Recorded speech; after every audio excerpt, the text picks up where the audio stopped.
What's up, guys? Welcome. Today I'm going to be playing some high-level chess training games. So what does this mean? I've done this before. Basically, I'm just going to be playing longer time control games. I'm not really training for anything in particular. I'm just going to be going through my thought process and trying to, doing my best to try to win. Okay, I always try to win, but I'm going to take these a little bit more seriously. And I'm going to be giving you guys the opportunity to ask questions. So if there's a moment during the game where you're like, I wonder, why did he do that? Why didn't he do something else? Make a mental note of it, and then at the end of the game, we're gonna go back and I'm gonna look and see if you have questions. We'll talk about those. Okay, so this is primarily gonna be hopefully a learning experience for everybody, and that's what's gonna happen. Let me see.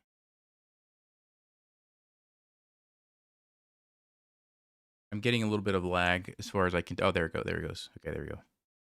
All right, so I'm gonna just wait a few minutes, let a few people join, and then we'll jump into the game.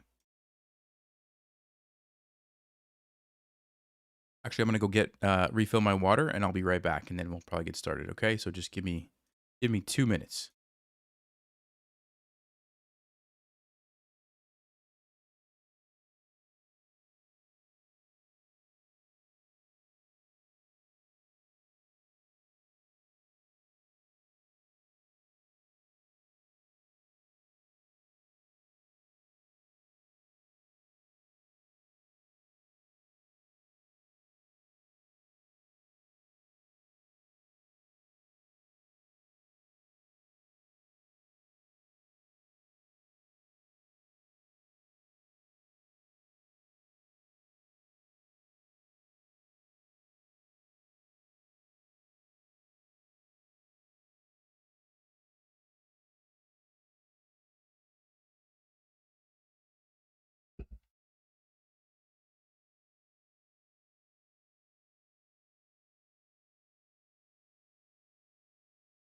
All right, guys, what's going on?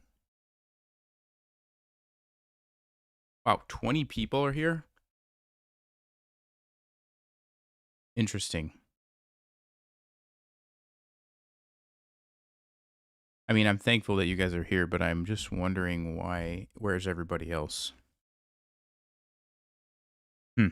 All right. Well, we're just gonna get started and see what happens here.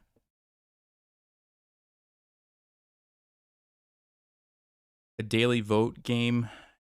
Yeah, that's a good idea, Ben. We can look into that for sure. Last time I was having some issues even getting it to work, but I'll see if I can look at that again sometime. All right, here we go. We have a opponent here, 22-25. This is a longer game, so 30-minute game. A couple of things are different from like a 5-minute speed game. Number one is you can't really make blunders, right? You have plenty of time. You have to make sure that you're not making those big mistakes. In a 5-minute game, sometimes you make those mistakes and get away with it, right? And maybe the opponent doesn't see it, or even if they do, you have a chance to come back because of the time pressure or whatever. In a longer game like this, you have to make sure you're playing accurate moves. Okay, so that's going to be my number one priority, not making mistakes. Let's go for a King's Indian here. And then, of course, you also need to think through the long term strategic plan of the game, right? But you have to make sure as you do that, you do not, under any circumstances, make mistakes. Okay, so we'll go Bishop G7, probably D6 next. Hey, Matthew, how's it going? All right, let's go ahead and castle.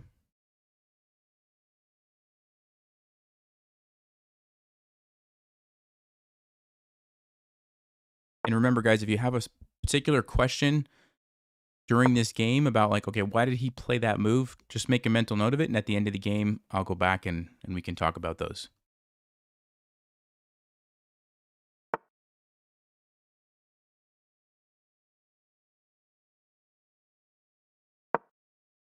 Right now, I'm just following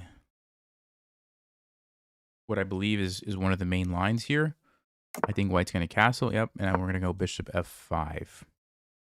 The reason we go here is to stop e4. So since white didn't play it when they had the chance earlier, they opted to go for this instead. Now we take advantage of that and we stop the e4 pawn push. Yeah, and I think this is one of the lines, and I believe we jumped the knight over here. So what I'm going to do is just take a moment just to make sure that there's not any other possible moves here. I mean, I know you could always do this, but I'm pretty sure this is a line that I've looked at. I'm fairly certain, so I'm going to play knight a5. And the point is, we're attacking this pawn, and if I'm not mistaken, it can get pretty tricky here, depending on what white plays next.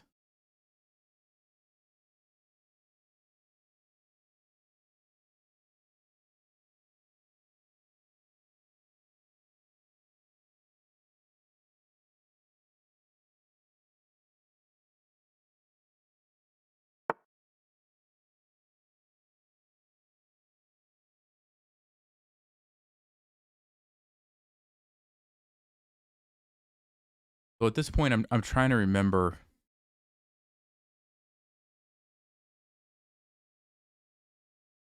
I'm pretty sure you can't take here right now because they will take my bishop. Then they will play queen d3, forking these. Not only do I lose my pawn back, but then my king is exposed and it's not a good position, I think. Which means I probably need to move my bishop back here. Logically, that seems to be the only move that makes sense to me, but then what happens after queen d3? What do I play?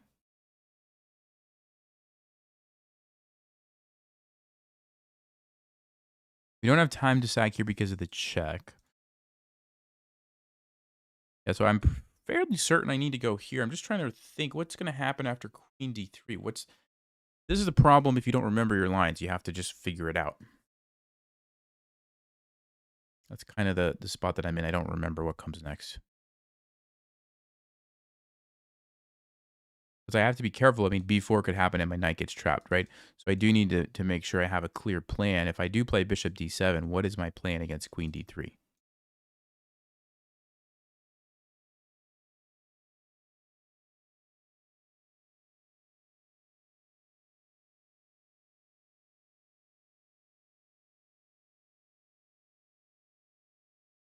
I think c5 would be a good move. Because then you're controlling the b4 pawn push. You're also attacking the knight. And if they en passant, it gives your knight a place to retreat to. You could do a big trade. And I think I would have a pretty decent position. So we'll go back there.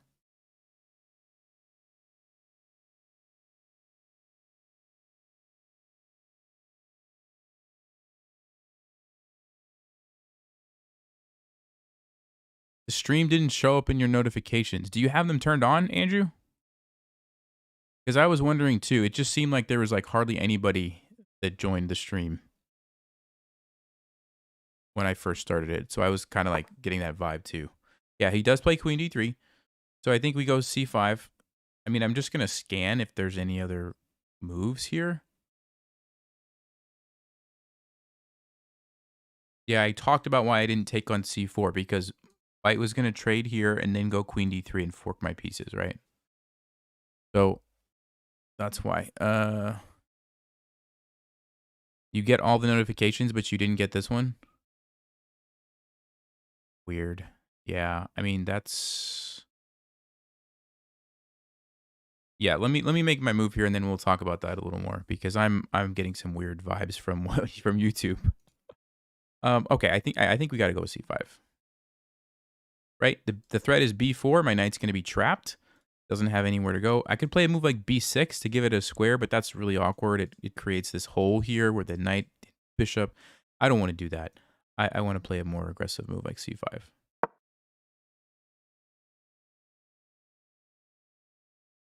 Okay, so the people who have notifications on, let me ask you this. Like in the past, did you generally get notified when I would go live? Like, did they work before or have they always been buggy?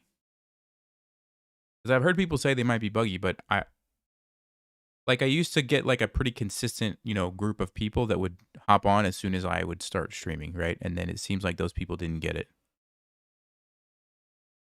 Yeah, it generally shows up within a minute. Okay, thanks, Andrew. So, Andrew, did you find this just by randomly looking and happened to see that I was live, or was it just delayed when it notified you?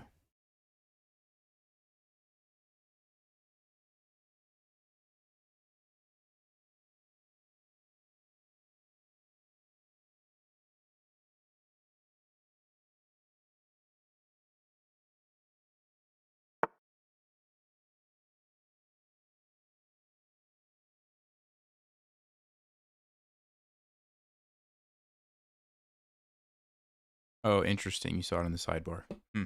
Okay. Yeah, I don't know if there's a mute option or I don't know. Seems strange, especially if you have notifications on. I would think you should get notified regardless of how many times the person is on live. So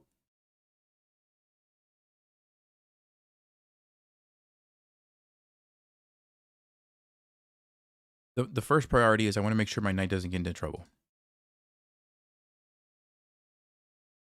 And I think we're fine. We can always take that. If they play a3, I would have time to jump in and maybe jump around.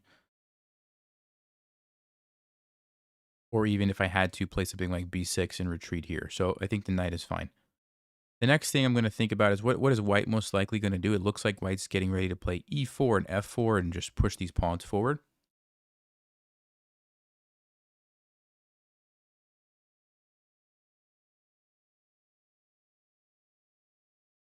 I'd like to play b5 because here's the thing. This pawn is very strong right now, but if we play b5 and somehow trade these off, then this becomes more of a target. I'm also keeping an eye for possibilities here. Don't really see much. So I'm considering like a6 and b5. Then we would have c4. Nice little tactic there. So I think...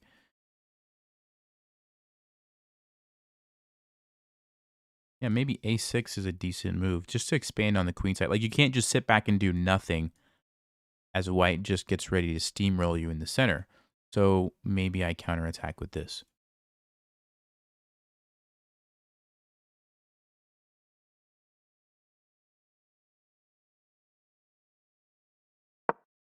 I don't see any other plans, so I'm going to do that. Also, doesn't seem like it's a blunder, so I'm going to go ahead and play it.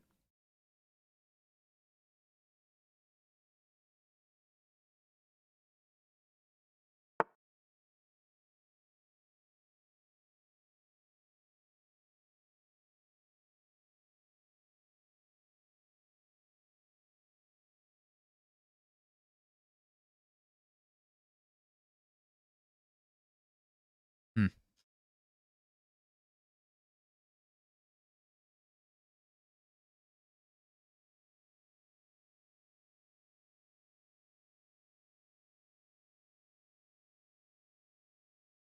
So I'm still thinking the same plan.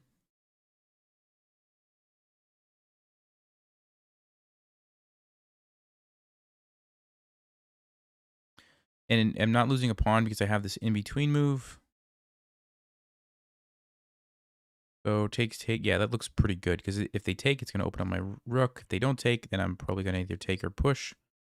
So what I'm going to do is just verify one more time that the tactic does indeed work. c4.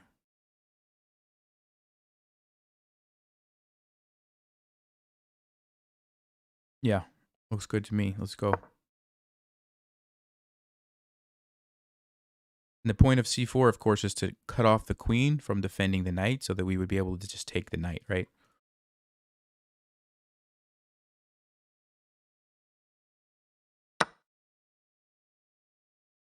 e5 en passant.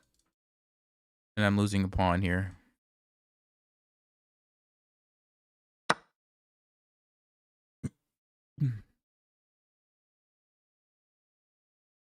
Yeah, so now these pawns are ready to go. We actually have some nice control over this area of the board. Looks like we're going to be able to generate some nice pressure here.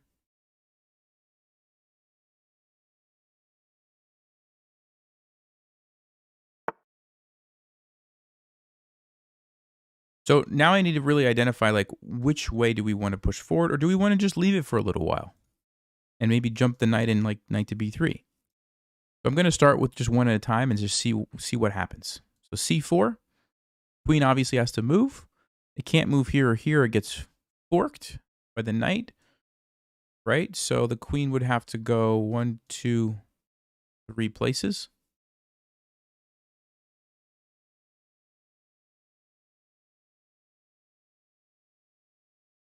Don't really see any particular follow-ups on those particular squares.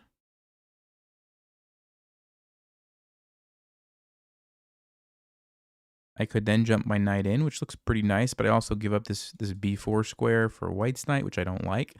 I could just go straight away in here, see where the rook's going to go, probably to d1.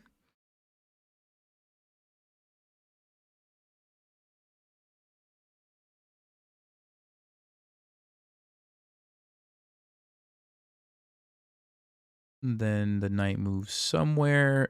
I could go back to c5 with my knight. That looks pretty interesting as well. I'm keeping an eye on this.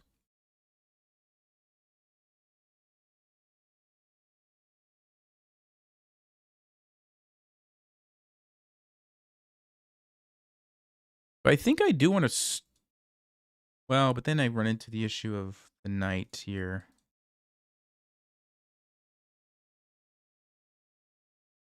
So yeah, I want to think through. I think this is a critical moment here. I mean, there's also moves like knight h5 just to make the bishop potentially go back, which would take away some options for the queen, which might also be kind of nice. And if I can trade this knight for this bishop, then this bishop's going to be very powerful. I kind of like that idea.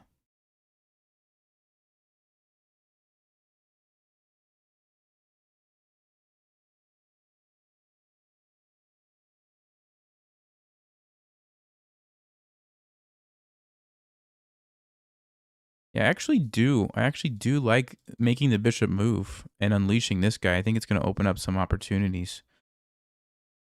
So I think upon further investigation, I will go with this move.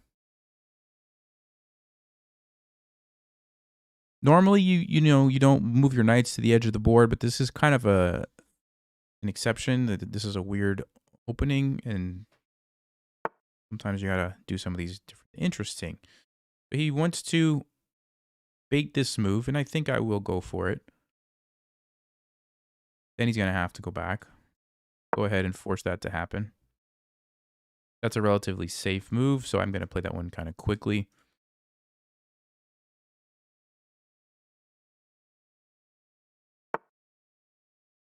Okay, and he does go back. But now the queen doesn't have a ton of options, actually.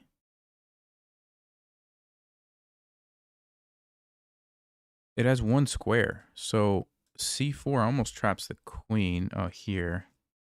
Now, but then bishop f5 wins the piece. So yeah, I think knight b3 now, because you can't go to d1, right? Because then here, yeah, no. So the rook would have to go to probably b1, which is pretty awkward square. Or e1, yeah, we're going to jump in with the knight. And what I'm noticing is that white is running out of squares for some of these pieces, which is... I'm going to guess he's going to go rook b1. But rook b1, you line up with this, right?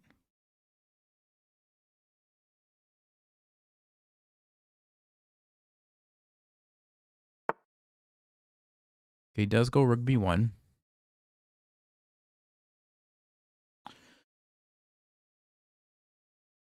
So I would like to play bishop f5, but then there's either knight or bishop to e4.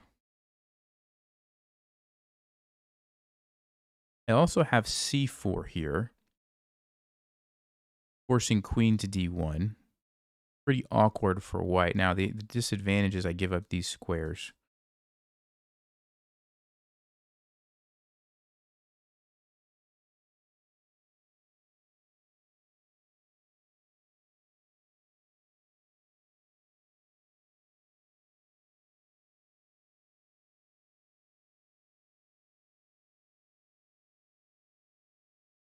I wonder if there's a way I can just kind of wait.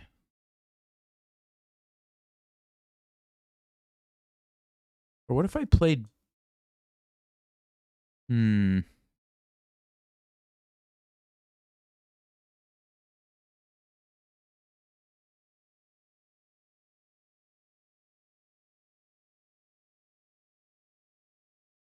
Yeah, I'm not sure what to do. I feel like my position's good. I just don't know how to make it better.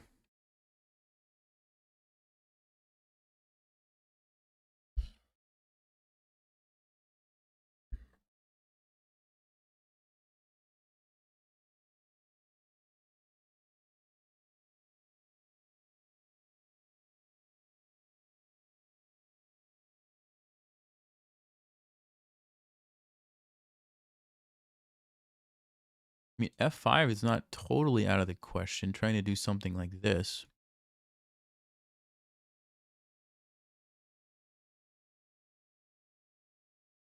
Maybe just rook b8 to defend here could be a move as well.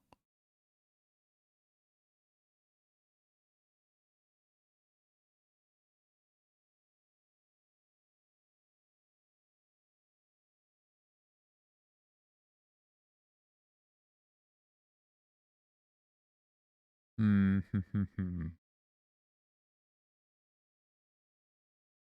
As much as I want to play c4, I don't want to give up the squares to the knight. I just don't want to do it.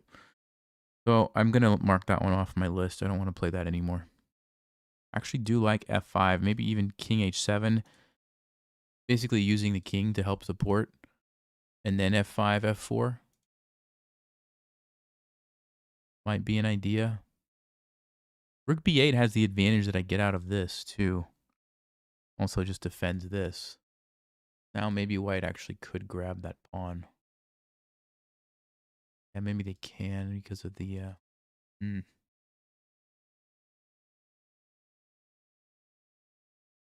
So queen a5 actually? Oh, because then we have ideas of something like this. What do we feel about queen a5?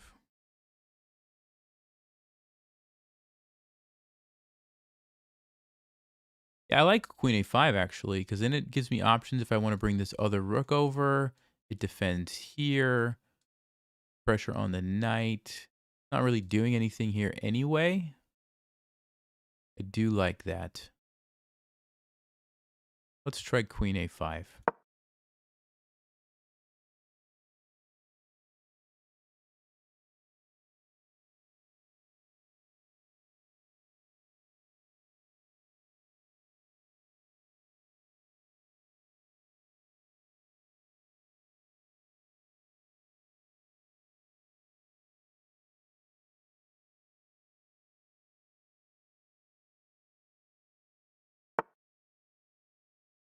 And now it goes bishop c1. Interesting.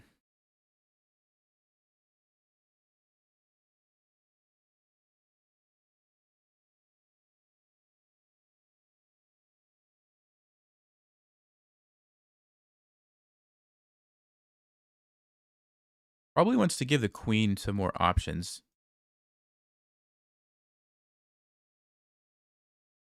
But if we play c4 now, what's the difference? Is there a difference? Now if the queen goes back here, I might be able to grab this pawn. That's kind of risky, though.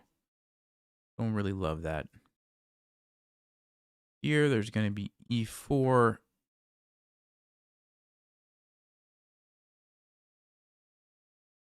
There's still f5 ideas, or we bring the rook somewhere over here.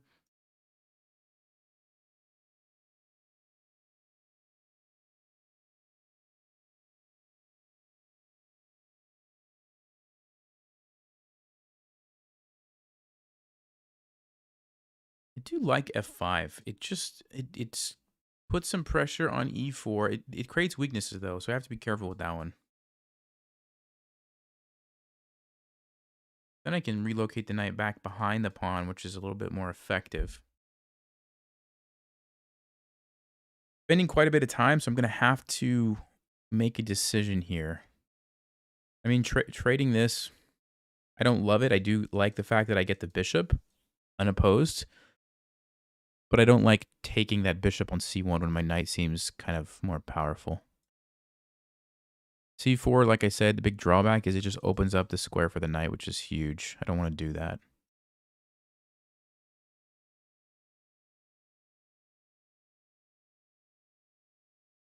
Okay, just got an idea, actually. What if I played b4? Takes. The knight moves probably here. And then we jump down here. How does white defend the rook? If you move the bishop, like I might be opening up some tactics that way. Okay, maybe this is the moment here, guys. Let's see. Yeah, I do like this. I do like that, actually. All right, so let's check for some tactics. I don't see any. Queen goes there. Bishop probably is going to go back to e3. Then what's our follow-up going to be?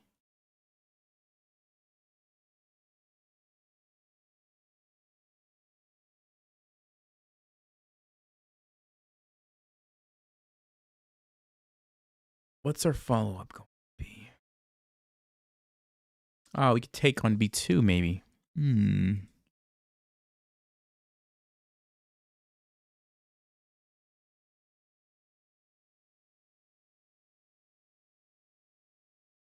I might actually want my king on h7 to defend here. So the question is, do I play king h7 now and just keep that move in my back pocket, or do I play it right now?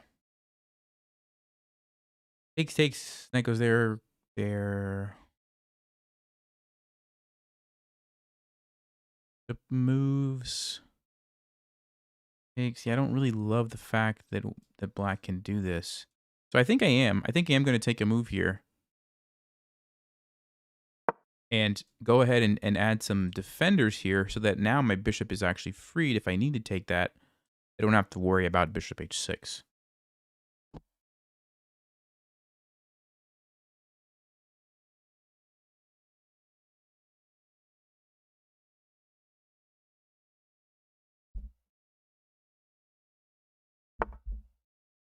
Okay, he moves the knight ahead of time. Interesting. So there is a threat here now.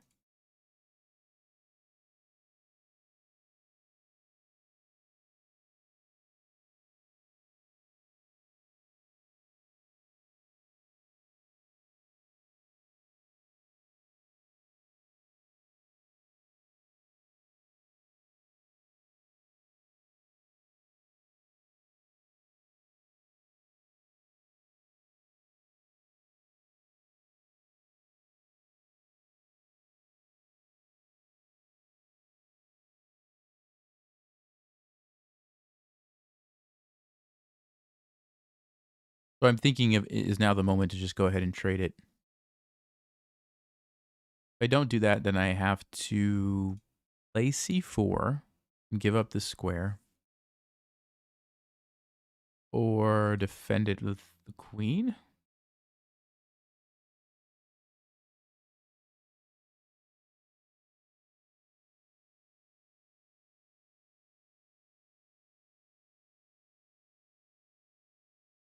Yeah, I'm going to go ahead. Now I have the bishop, which is basically unopposed since we got rid of the dark squared bishop. So this is going to be pretty powerful. And my position's pretty solid in the sense that I don't really have any obvious weaknesses that white can attack right now. So I feel pretty good about that. Still thinking about this move b4 because it kind of cramps down and stops white from doing that.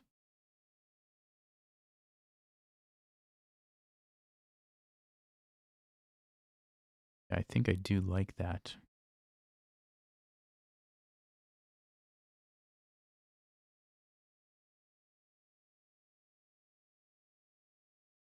Just making sure I'm not making any blunders. I don't believe so. So let's go ahead and play b4 here.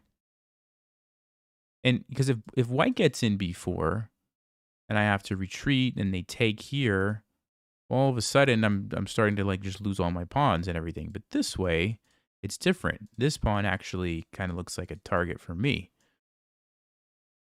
Even if it moves up here, I'm pretty happy because then my rook can maybe invade.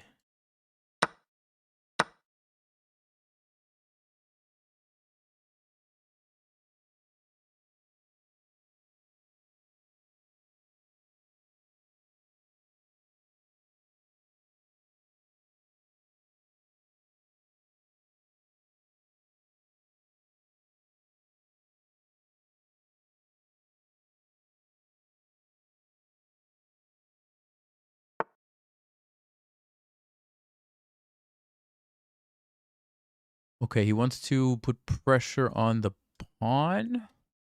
So I'm leaning towards this move. Just going to check tactically, does this one work? No.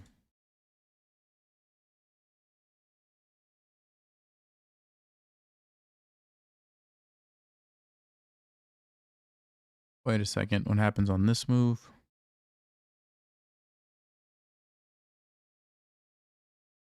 I didn't see that. Hmm.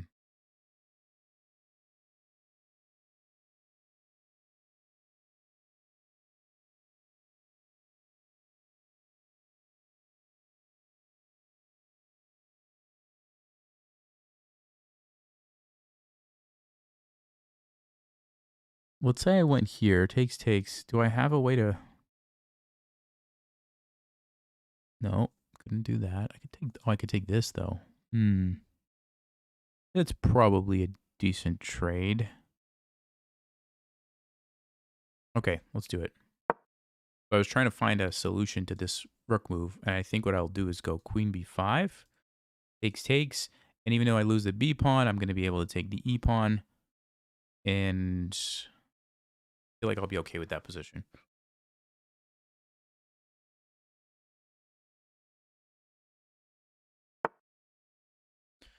Knight to e3. Okay, wasn't expecting that move.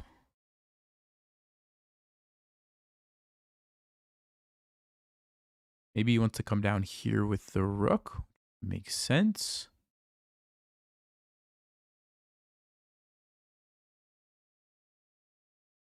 I could stop that very easily like this. Knight also probably wants to go to c4. Not super concerned with that one.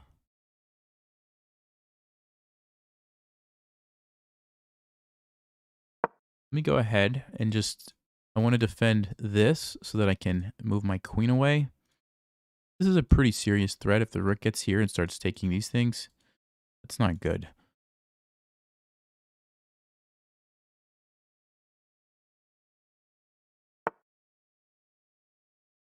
Okay, don't really want to allow that, so I'll probably just move my knight back.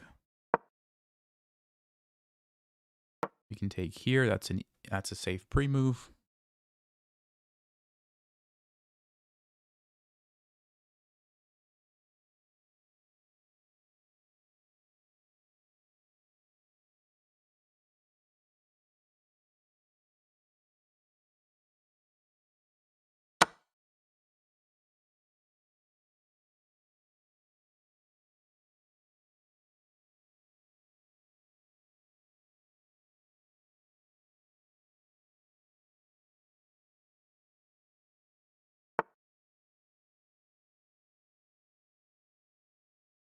Okay. I could push this pawn right now. Seems pretty annoying. And this is going to be a target for me.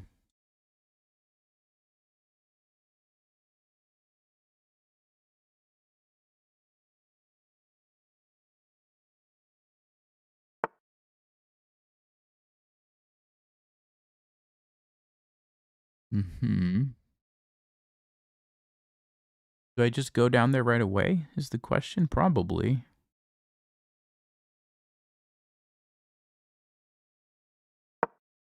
So we're going to threaten to just take the pawn here.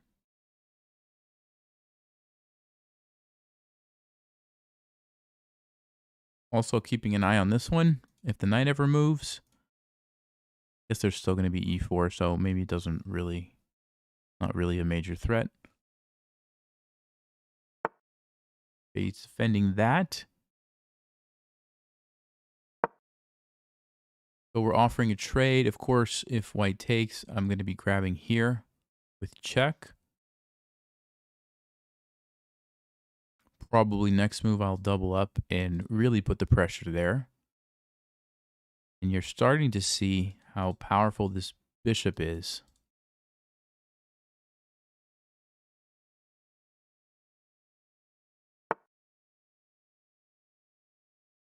Okay. Just verifying that it's not a mistake, but there's e3. I could go here. I could go here. Does that just lose a pawn? Let's see. Takes.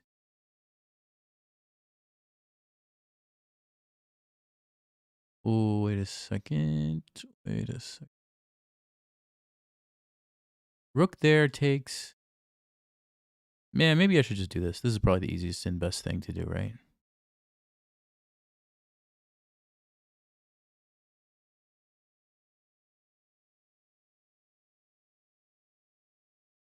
Oh, there's an interesting queen trap here, actually.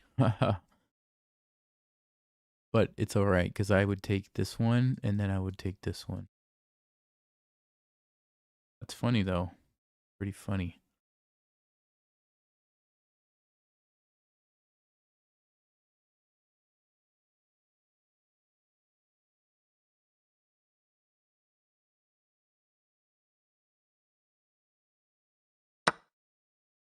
Okay, he takes. So I have the option here of which rook do I take. If he takes my bishop, coming down here and taking this, or I leave that with the...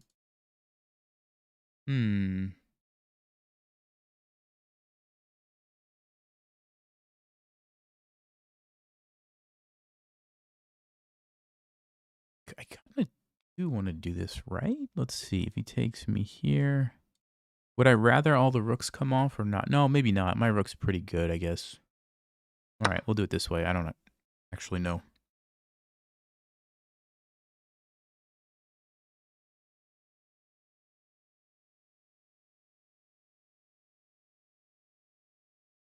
So really the game plan here is figure out a way to try to win this pawn. And that's going to be my ticket to victory here if we can do that. I mean, if we trade some stuff off, if we can get some sort of an endgame where we can win that pawn, that's what I'm going for. Major threat, of course, is here. I'm expecting bishop e4.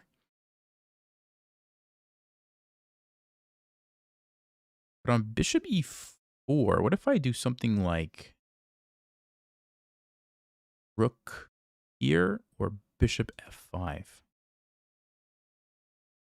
The rook here hits the bishop. If the bishop goes back, I could go here again, threatening this, threatening this. There's just so many things white has to keep an eye out for. He goes for that instead. Yeah, that makes sense. Okay.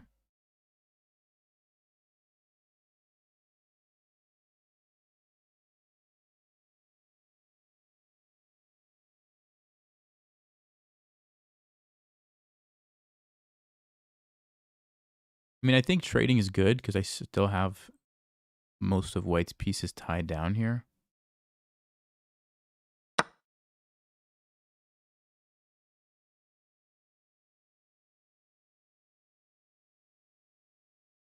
What are they thinking about? What are they thinking about? Okay. Yeah. Let me go here. I want to come in here. He's going to play e4 for sure. And then I'll probably just go back and come around this way. Or I could go over here. No, I think I want to come like this.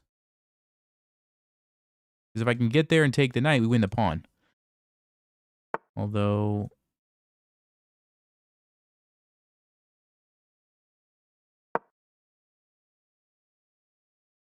yeah, it's still not easy. Still not easy. But I do think this is a good plan. Of course, I don't have to leave the queen sit over here, and maybe I will start looking at options to move it around.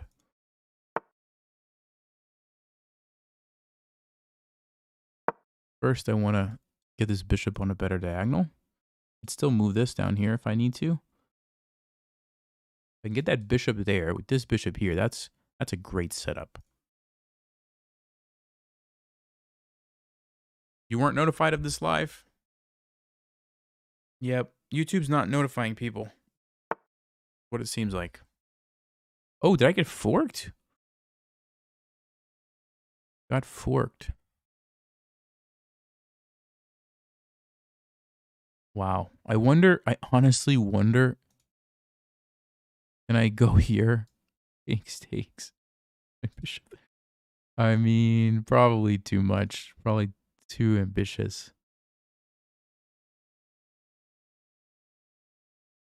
All right, I'll just go for this. I actually missed that move. And this is what I wanted to avoid, right? Because now we have opposite colored bishops. Now it's going to be challenging to win. You do have queens on the board, though, so there's still a chance. Queens are off the board, there'd be like no chance. Okay, he's going to let me do this. Interesting.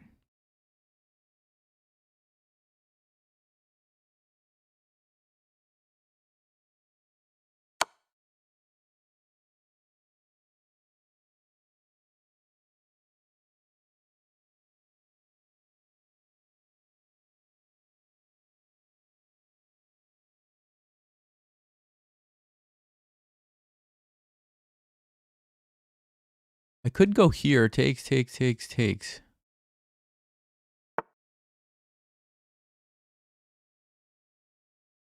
Or I could just defend the pawn.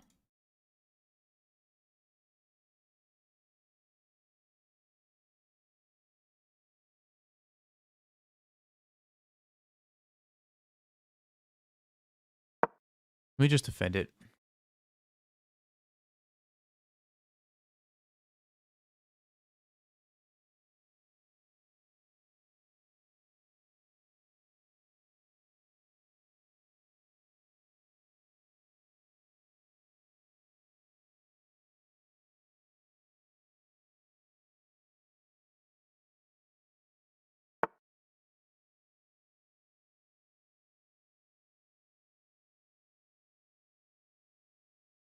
So the question I'm trying to answer here is, how do I improve my position or set it up somehow where I can tactically win a pawn?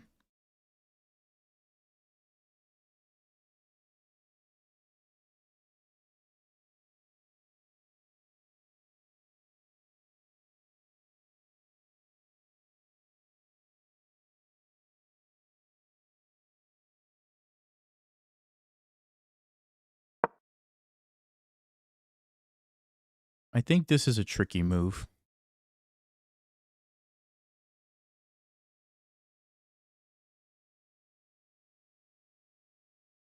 Maybe I should play e6. Now that I'm looking at it, maybe I should play e6 and then d5, because then I would have an extra pawn that I could use. Man, maybe that's a great idea.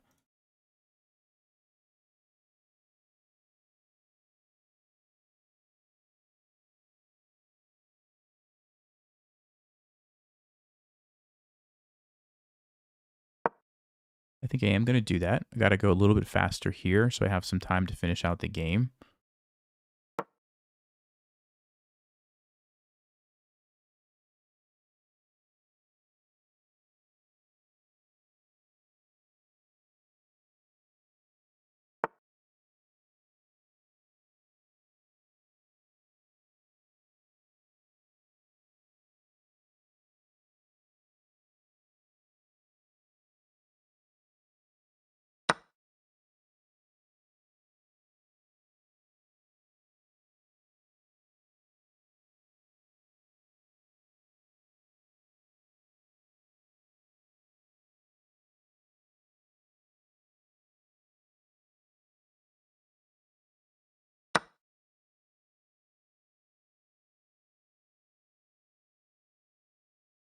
Yeah, he's just trying to trade everything.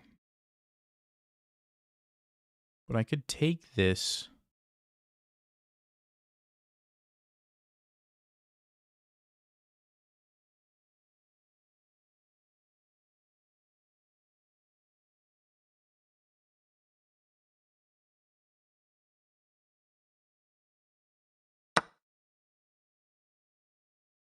I'm trying to avoid the opposite color bishop endgame that's just going to be a draw. So this way, we can at least have some imbalance in the position.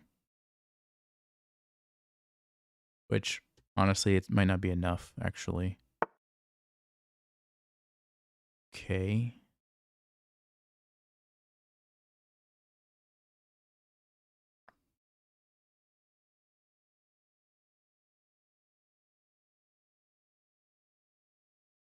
That would lose a piece. So I have to go here.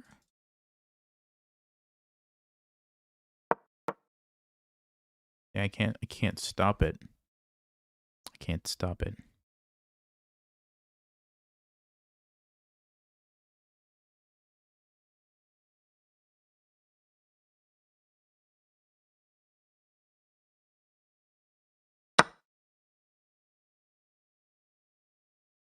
He's gonna take this, obviously.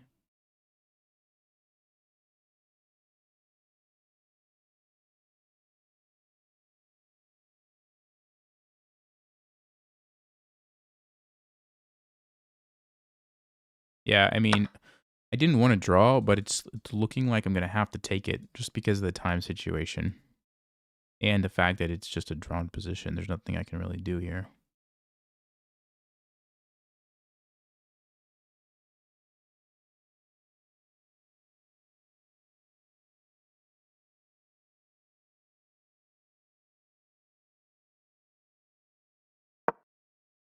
I'm gonna defend the pawn like this. Yeah.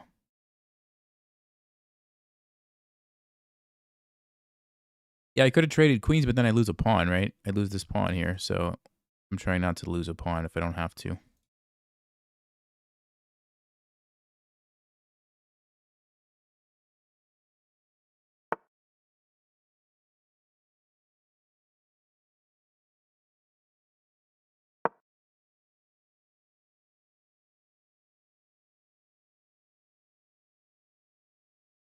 I might just try to put my king here and go g5 and...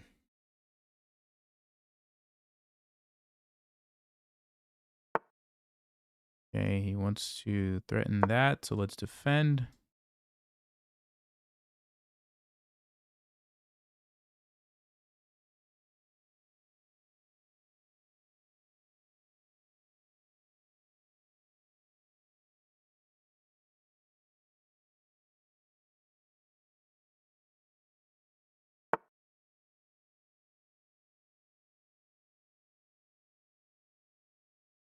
b5, so we could stop that, probably.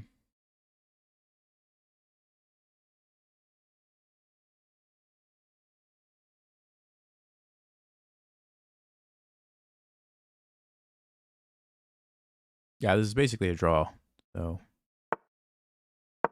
I'm just gonna try not to lose on time. Not really much that either of us can do at this point.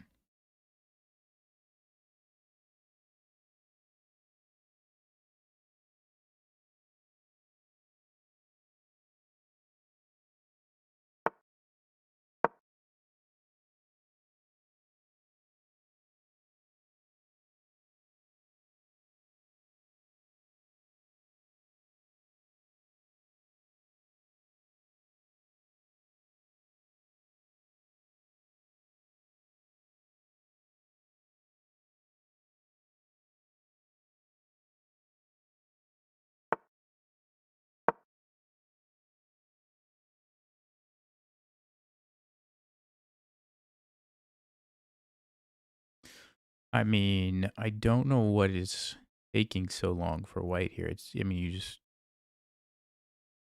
basically do whatever you want. Not a whole lot happening in this position.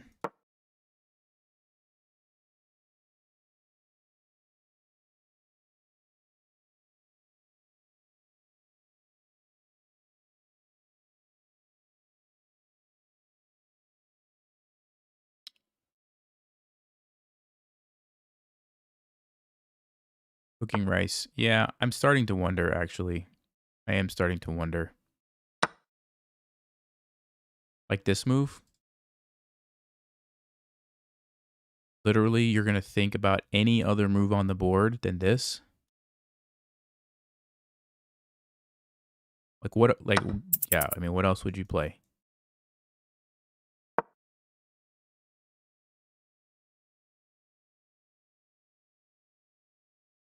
Yeah, that's true. Earlier, he took forever to take the rook. That's true. That's very true. Let me see something now. 18 seconds, 18 seconds, 21 seconds, 18 seconds, 20 seconds, 22 seconds, 15 seconds, 20 seconds, 15 seconds, 17 seconds. Yeah.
So who's going to lose on time? The guy with 52 seconds or the guy with 10 minutes? That's what I would like to know.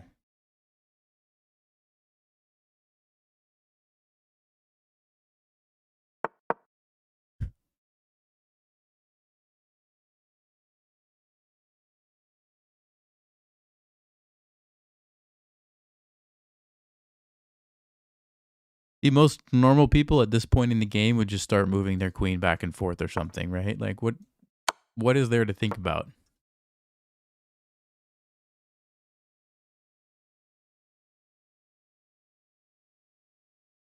Davis, it's too obvious. Come on, buddy. Too obvious. It wasn't earlier, but now it is.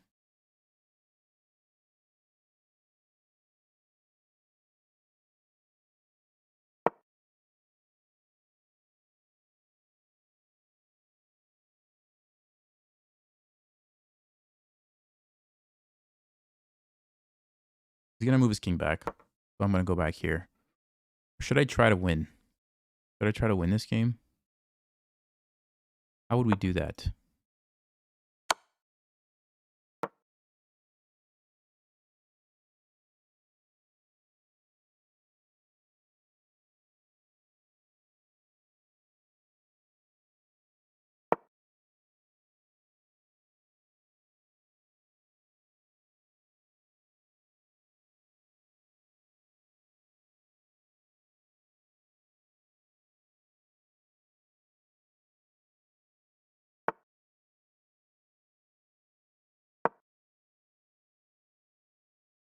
He saw what I wanted to do. Imagine that.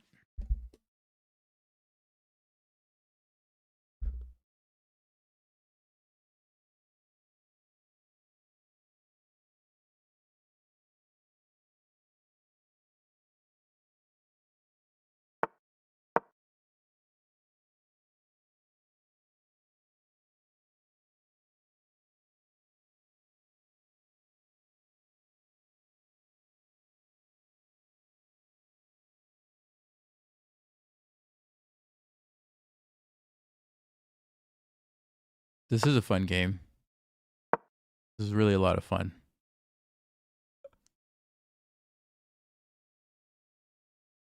Oh, man.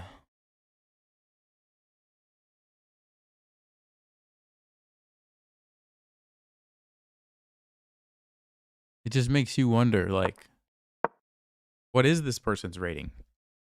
Because even like a random, somebody rated like 1,000 could probably just get a draw against me in this position or even win on time. Like, all you have to do is just move back and forth a few times. Like, that's it.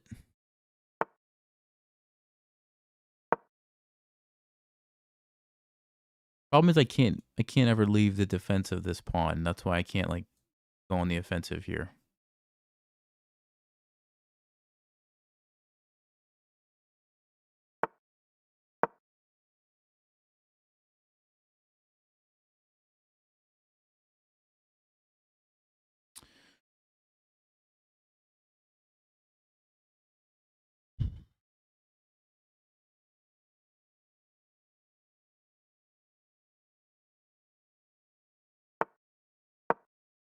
So now we know that the slow cheaters play the 30-minute games. And the fast cheaters play like 10-minute games.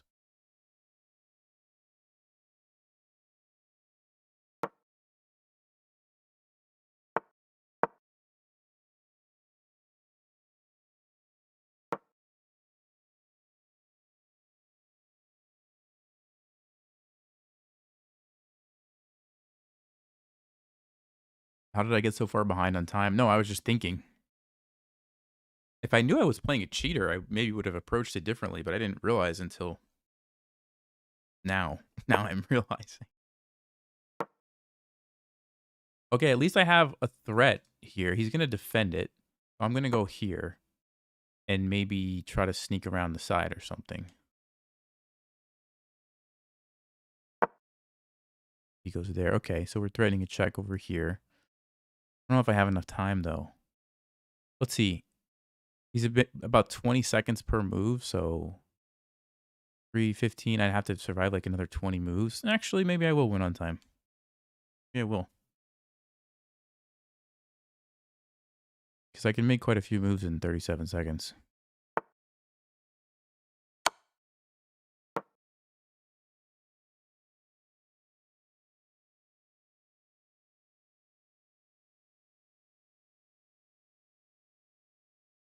If we trade the queens, I think I could definitely move faster.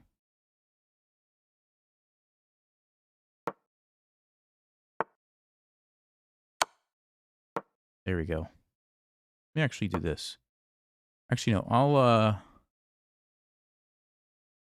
I'll save that pawn move so we don't lose to the 50 or draw to the 50 move rule. Yeah, we're gonna win. We're gonna beat this guy. Mister takes 20 seconds every move.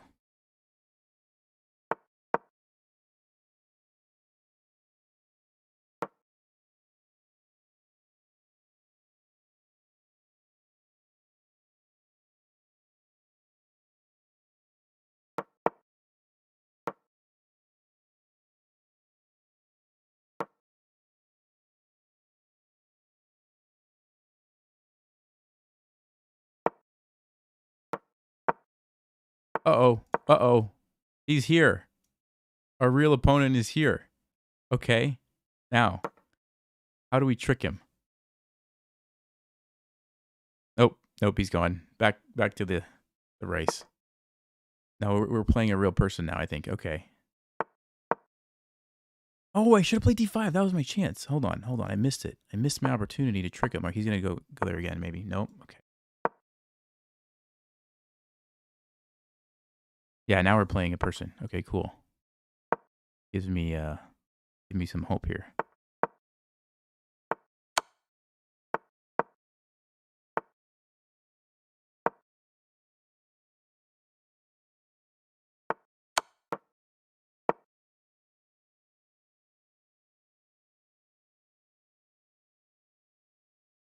Uh-oh. Uh-oh. Uh-oh. He's thinking. Now he's thinking.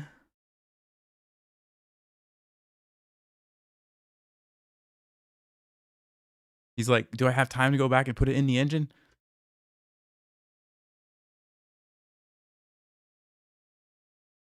This is great. This is great.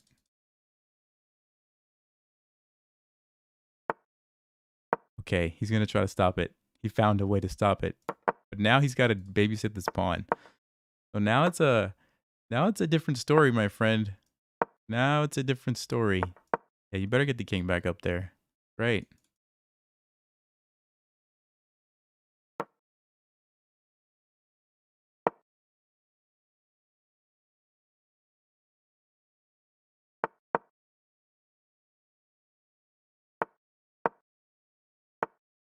Uh-huh.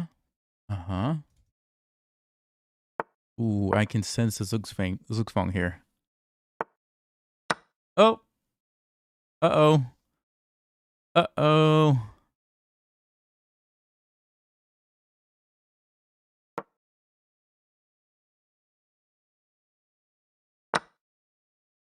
Saw that one coming.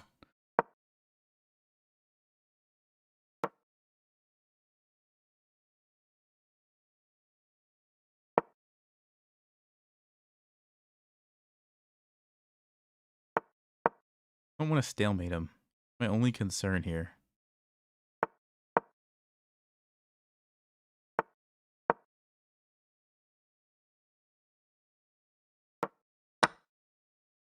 Thank you. Chess is tough without the engine, huh? Oh, my friend. All right.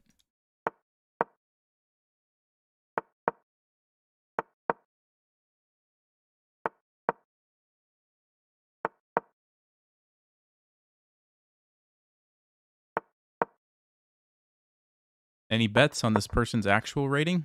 Any bets?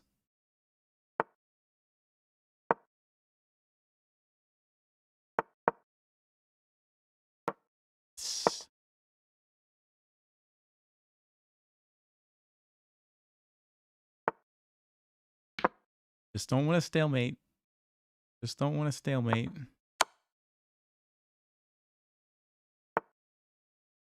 Nope.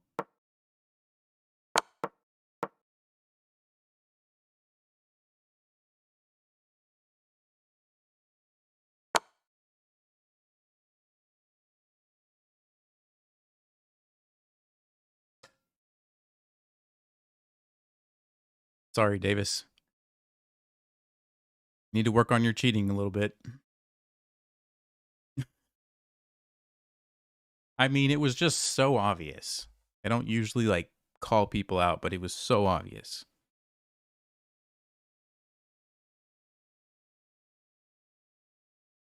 He's thinking to himself right now, how did I lose this game?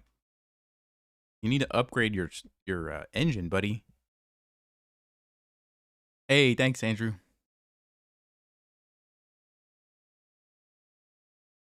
Yeah, just in case he didn't waste enough of my time in this 126 move game, let's spend it all, and I'm going to win on time.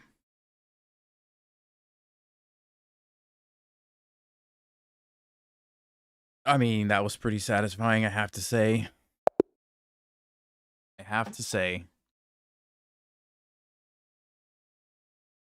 Wait, first things first. First things first, let's make sure that I go over here and report my friend here for cheating. There you go. It's a loss and a report. Same game. Now. Thanks, Harry. All right, let's check this game and let's see. Great. All right, I'm gonna put the eval on there for you guys, and let's take a look here. I played with I should show you this 90 accuracy. So that's how you beat a cheater.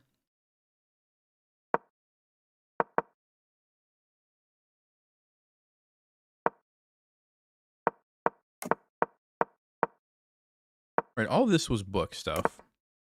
I wasn't suspecting anything here. Yep, d5, one of the lines. Knight to d4. Okay, I played the right move. Bishop d7. Queen d3 was the second move.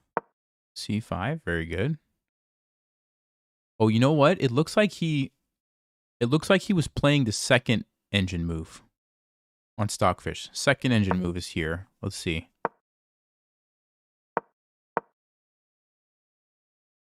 No, Bishop f4. I don't know where he got that one from. That must have been way down the list because I don't see it in the top 3, at least not on Stockfish. I mean, it's not like a terrible move, but it's not like a great move. Yeah, here's the second Stockfish move.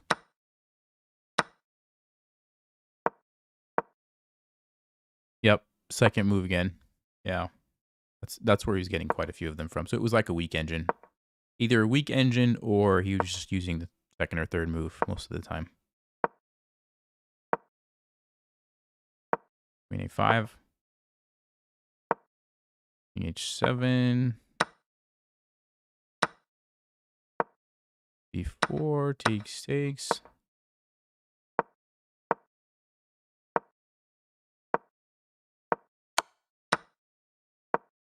There's one moment, too, right, where it was like the most obvious recapture in the world. Where was it? This one, right? I mean, what are you going to play here, right? Takes some 17 seconds. That was a clue.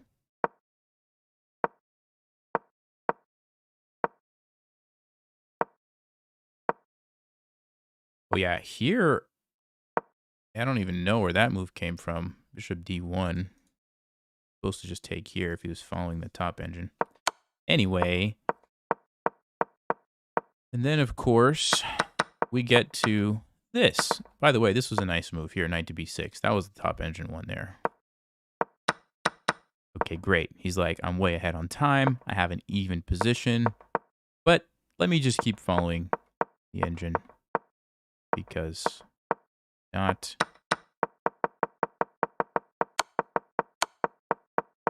All right, hold on. I gotta just see. I gotta just see. Wait a second. So right about, let's see, right here. I had 1 minute and 10 seconds. He has 13 minutes. 13 minutes. And then where did he decide to play real chess?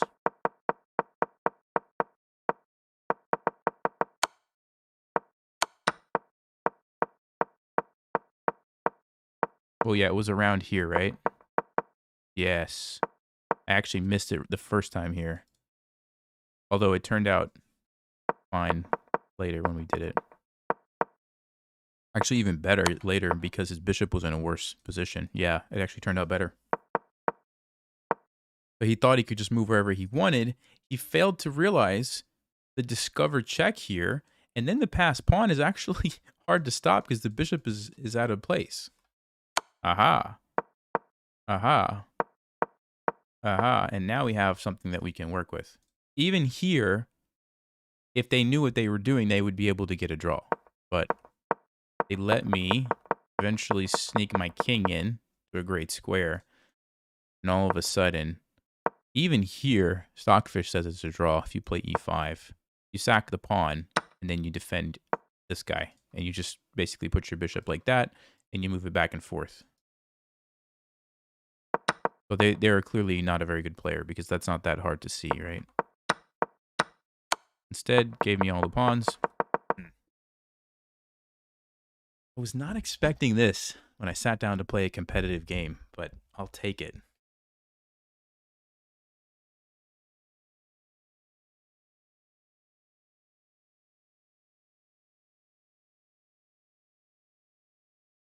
Let me read some chat here for a second.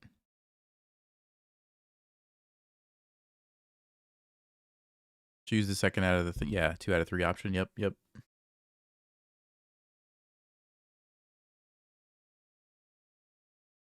Flagging someone with 8 minutes is a pipe dream.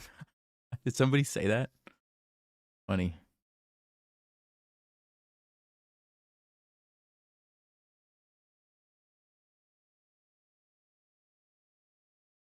Oh my. Yeah, it's unfortunate because, in a normal game, usually people make like actual big mistakes early on and you can take advantage of them, but we couldn't do that here. 126 move game. All right, I'm going to play one more and hopefully we'll get an actual human being, okay? But for this one, I'm going to actually, I don't know if I want to walk. Kind of distracting. I'm going to take like a 2-minute break and then I'll play another one. All right, guys?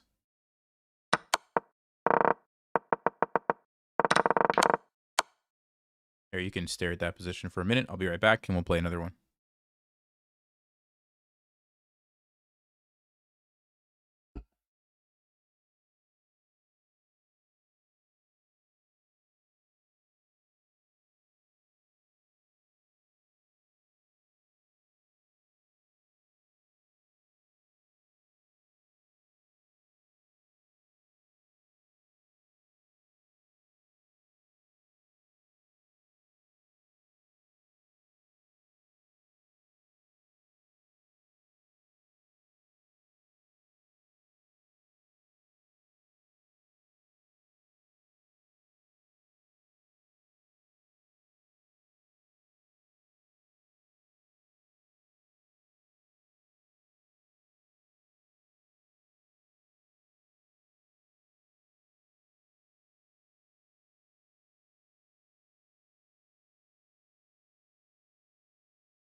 All right, guys, let's go ahead. Let's play another game here and hopefully get an actual person.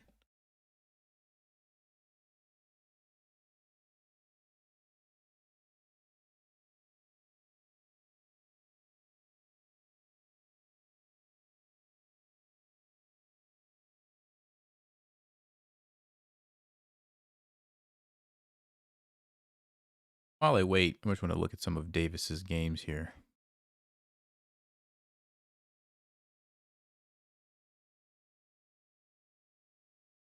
Wow, they actually played some cheaters themselves. Interesting.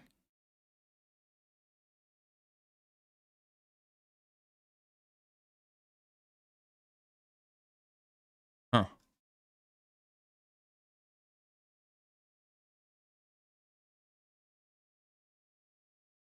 Anyway.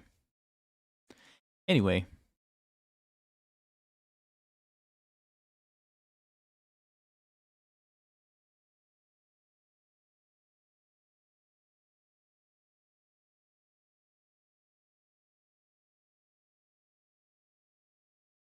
Let me go back to this screen. I think we got a video, though. That should be a good video. It was still instructive. Good. Very good.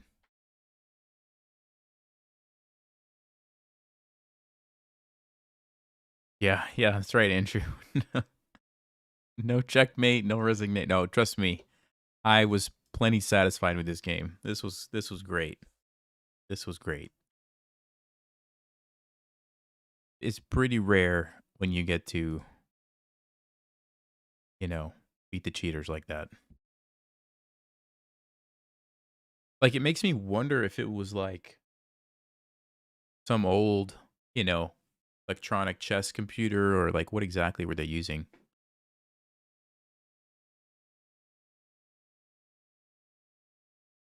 Yeah, perseverance. That's right. All right, let me see if I can get. If we could do 1510 too. Let me see if there's any 1510 people out there, so I don't have to wait for too long.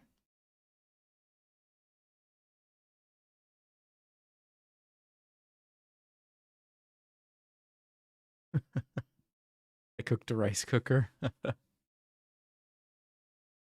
Maybe they weren't cheating. No, no, no, no. 100% they were cheating. 100%. There's zero doubt in my mind. You could see it. You could see it at the very end when they started moving fast, and the quality of the play just went down to like zero almost. And it was a super easy position too. Like you didn't even have to be that strong to draw that position.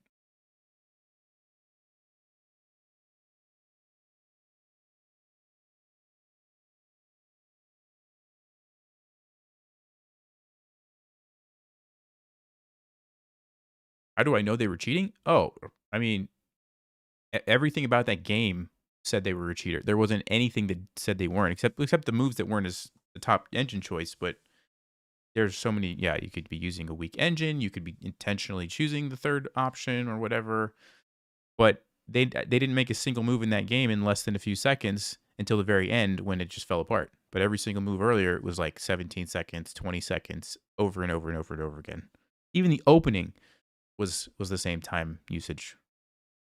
Is a easy opening too. Like, you don't need to spend that much time on the King's Indian. Like, everybody knows you just first like 5 moves you can play without thinking. So I mean, it was just really really clear.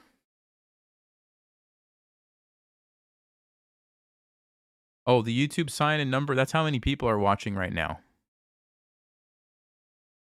But I think YouTube's. I mean, people throw around the term shadow ban, but I think that's a real thing. Like, they just decide to not show people stuff, and I think that's happened because a lot of people said they're not getting notifications. So yeah, I don't know. I might have to start looking into Twitch or just some alternate platform, just so that I have like a backup. Yeah, a lot of people said they didn't get the notification. Actually, I'll do a poll.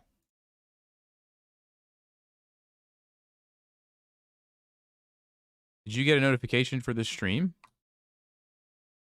Yes or no? And Maybe don't answer unless you know that you have notifications turned on, if possible. I'm just curious how many people got the notification and how many didn't. All right, we got a game, 15-minute game, 10-second increment. Curious what the percentage is going to be here for the wow, 70% did not get a notification. Yeah, I mean, that's pretty significant.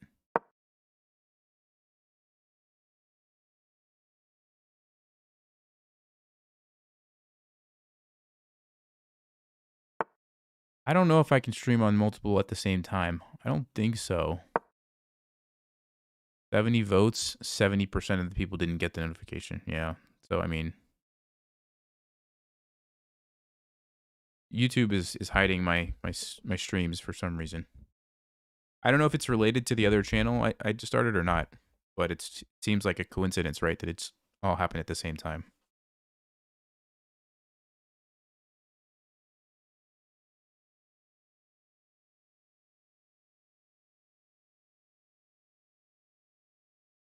Okay.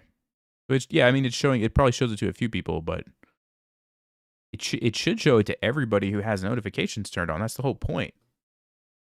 And I know for a fact, for a while there, I was like easily getting 7, 8, 900 people watching the live streams, especially when it was like interesting content like that. Cheating, that would have been like, probably a couple thousand. But now it's like, nope, it's all right. I'm not gonna complain too much. So, by the way, this opening I like to play because it takes them out of their comfort zone. And the point here, what White is probably thinking about is b4. I go back c5, perhaps my bishop. But if they play b4, I'm going to play c6 and take the knight.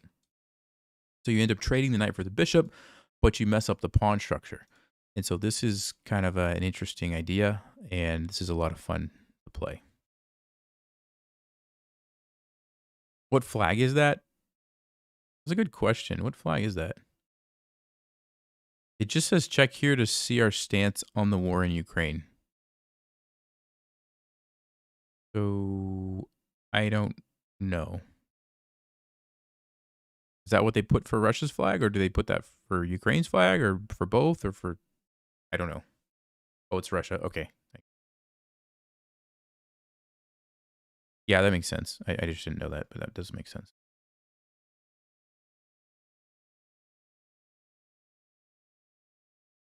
Twitch notifications are more reliable than YouTube. Twitch just changed their policy allowing creators to stream on multiple platforms at the same time. Really? So how does that work? Like, does anybody know how that works? I would love if you could explain that to me. Like, so if I have OBS Studio and I click start streaming, like right now I have it connected to YouTube. I just connect it to Twitch and it just happens automatically at the same time? Is that how that works? Because if that's the case, then I should definitely do that, right? I have nothing to lose, right? I'm going to be doing it anyway on YouTube. Like, two birds, one stone. I just didn't know you could even do that.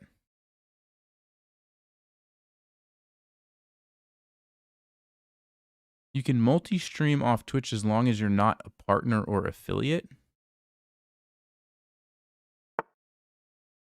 Huh. Okay. All right. So he's going for b4. And already, guys, you notice how we're playing against a human being, most likely, compared to that other guy who was like 15 seconds, makes a move, 15 seconds. This person is actually thinking through something, and then they play quickly. This is how a human being plays. Because you thought about it, and you know what you want to do. You take the piece, and you're going to take here probably.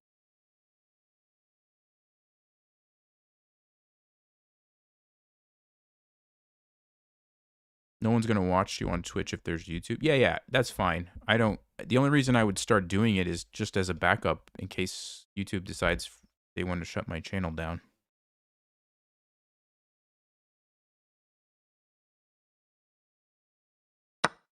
Okay, so I don't think we take it right away. I think we go with the knight first. And the reason is if I take it right away, they can play e4. And if I attack it, they can just defend that. But knight to f6, it kind of stops e4, I believe. I mean, I guess it's still kind of interesting if they want to play e4. But I like to get the knight out first, get ready to castle. This pawn, you can usually take it, later pretty easily. So I think this is the correct move. I could be wrong, but I'm pretty sure both of these moves are actually okay here.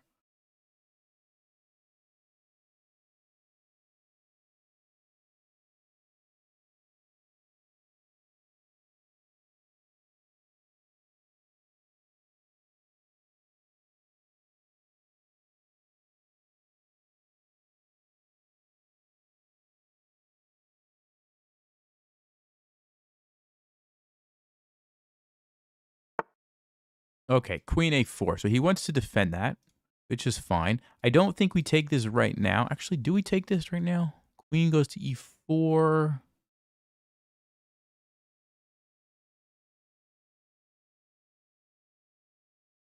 Yeah, I think we just castle. I'm pretty sure we just although, yeah, I'm going to castle. I've played this line before. That's why I'm not thinking too much, because I'm pretty sure these are just okay moves to play. Yeah, e4, I think that's fine. And then we can just finish developing. So d6, bishop d7, or the knight can actually hop over here is what I might do instead.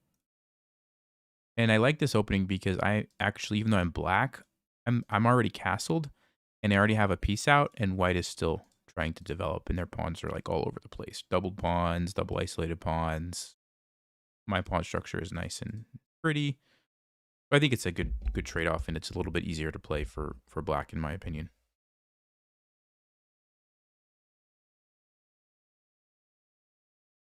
Okay, yeah, I'm going to actually make a note of that. I need to look into streaming on Twitch at the same time then. So, okay, for those of you who know about this, what's the deal with the Twitch partner? Like, do you have to be a partner, or is there a benefit to being a partner? And then does that change the deal about multi-streaming?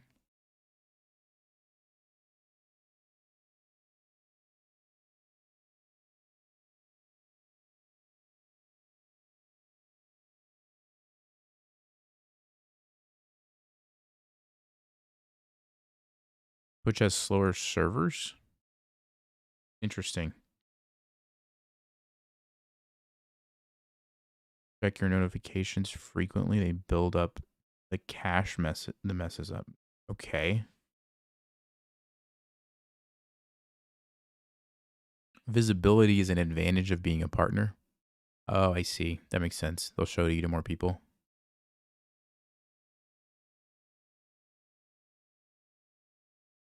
Hmm.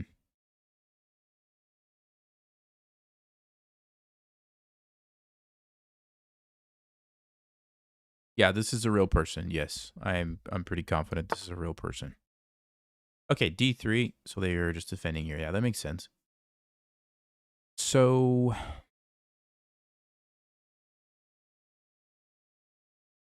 bishop D7 gains a tempo on the queen. I kind of want to just play knight A6, knight C5, and just jump in that way.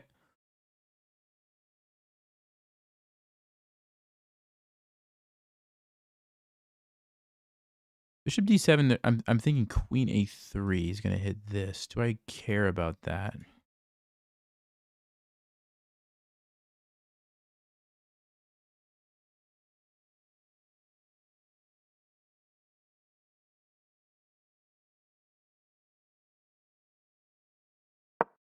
I'm going to start with knight A6. So I'm looking at bishop D7, but I'm also looking at knight C5.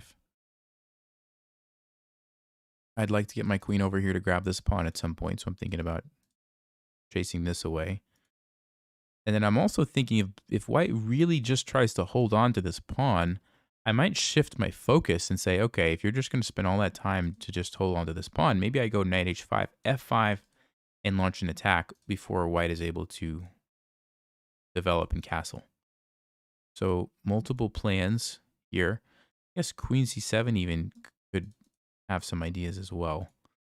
Bishop d7, rook c8. I mean, there's a lot of ways that this could go, depending on how white is going to proceed.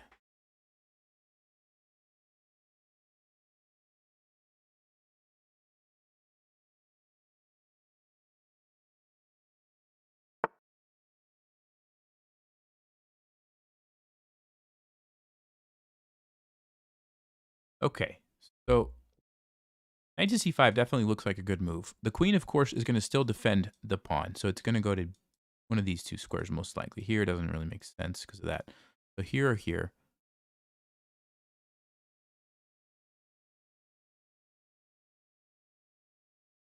Do I have a good follow-up? Not really sure.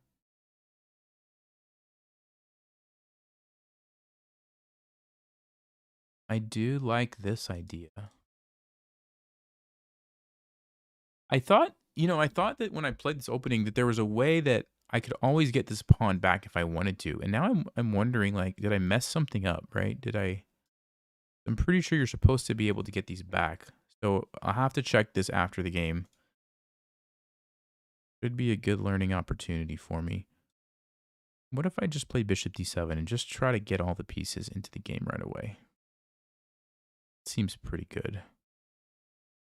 Bishop d7, queen a3. We jump the knight to c5. Maybe I even just play b6. So then the rook could come into the game.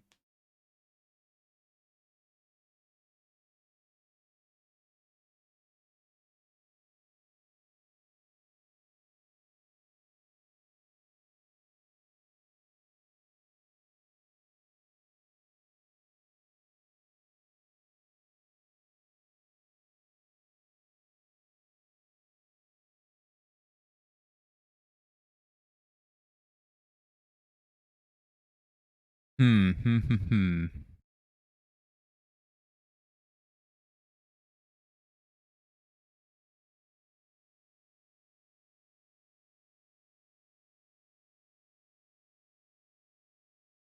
going to start with bishop d7, see where the queen goes, and I think I'm going to follow it up with knight to c5, but I could also change that. Yeah, okay, queen a3. Kind of expect that, and I do think this makes a lot of sense now.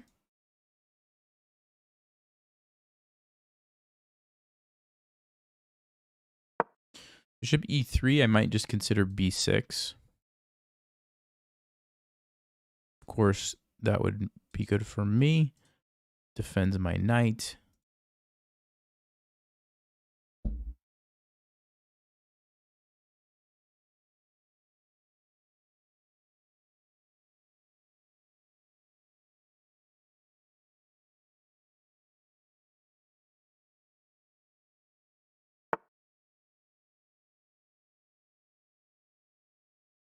Yeah, so the issue with b6 is that white doesn't have to take me.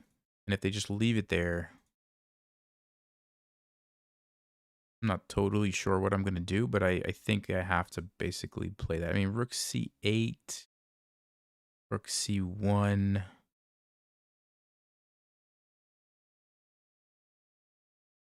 Does it make sense to sacrifice a piece just so I can throw these pawns forward? Probably a bit too ambitious. Knight to g4. I don't think I really want to give up all my pawns like that. But with that in mind, I think b6 has got to be the move that we play here.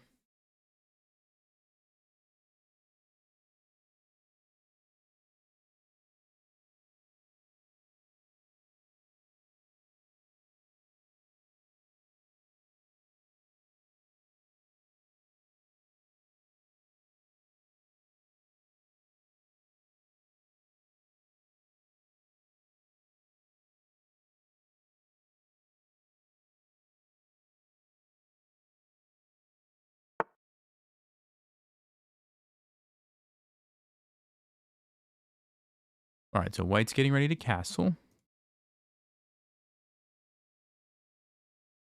And I'm thinking knight to g4 now. Attacks the bishop. And then f5 to start putting pressure on different areas of the board at the same time. I feel like I misplayed something over here because I didn't get quite what I was hoping for on on the queen side. So I'll have to check this after the game. I think I misplayed something. But you know what? We're going to keep moving forward. This move has two purposes. I might trade for the bishop, but really I want to just push this pawn forward because that's going to open up my rook. Maybe even allow me to put pressure on other things as well. So I think that's an important move.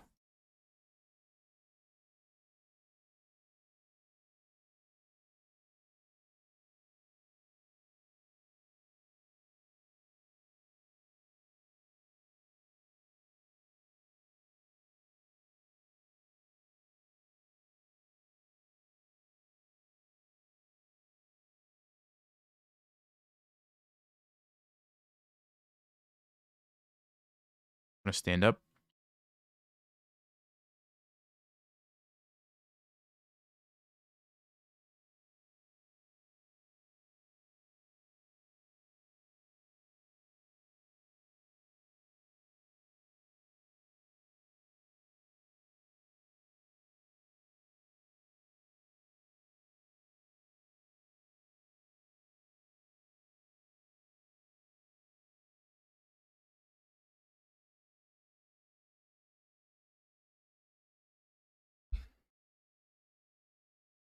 Can you ask non-chess related questions? Yeah, you can ask non-chess related questions. I won't promise I'll answer them, but you can ask them. Okay, he takes the knight. So I don't think I want to take this way because then I've given white this annoying protected pass pawn. So that's a pretty easy decision for me. I'm going to take this way. Also puts pressure back on this guy. And also keeps this defended as well. So that's pretty straightforward recapture in my opinion.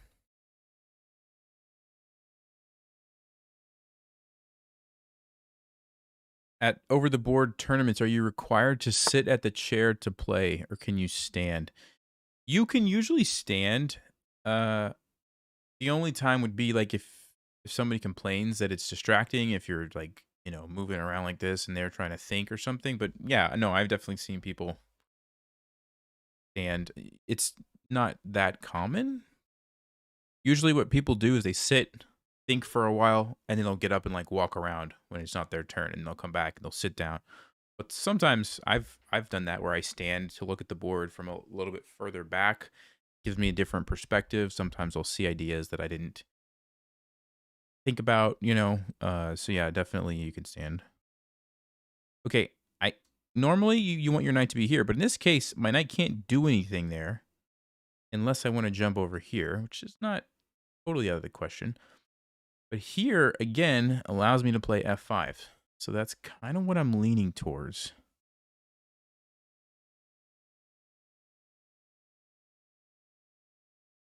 I just got a crazy idea.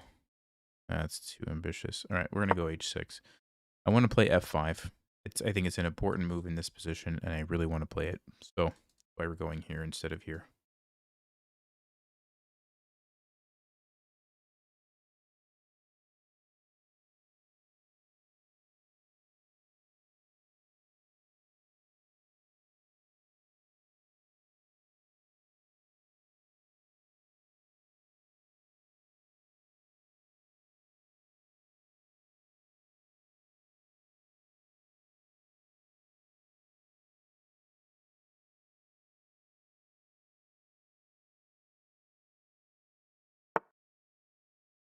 Rook to b1. All right. Makes sense, I think. I think I'm going to go with my instincts on this one and just play f5 right away. I don't really feel concerned about that. I can always pack it or trade. So we're going to go with f5. Start putting some pressure here on the center.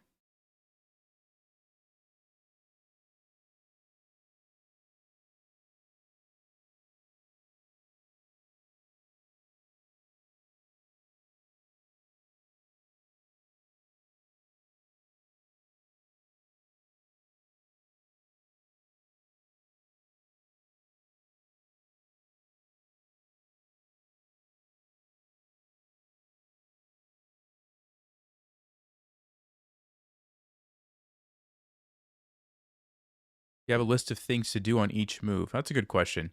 So, yes, I don't like mentally go through it because it happens automatically, but usually it's like, okay, is my king safe? Any dangers to my king, like checkmates or sacrifices that I have to be aware of? No.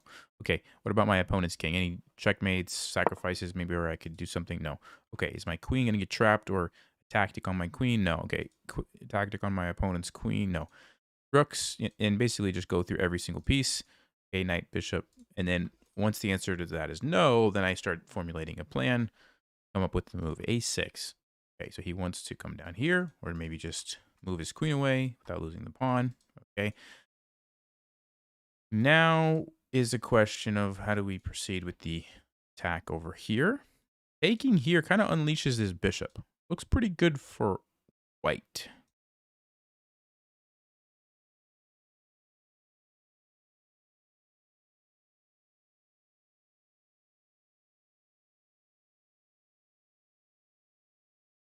So what do I do instead? I mean, I could fight for control of this. White's probably going to castle at that point. Once they castle, then I can really just attack over here. But before they castle, I have to be a little careful about exactly I do here. So I'm almost thinking rook b8 just to kind of induce them to castle.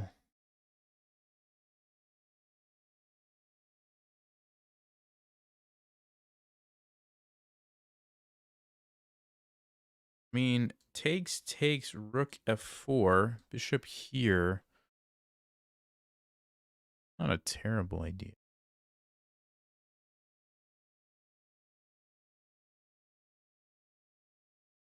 Yeah, I think I will go ahead and play rook b8 because I want to, get some clarification on where the king is going to be here.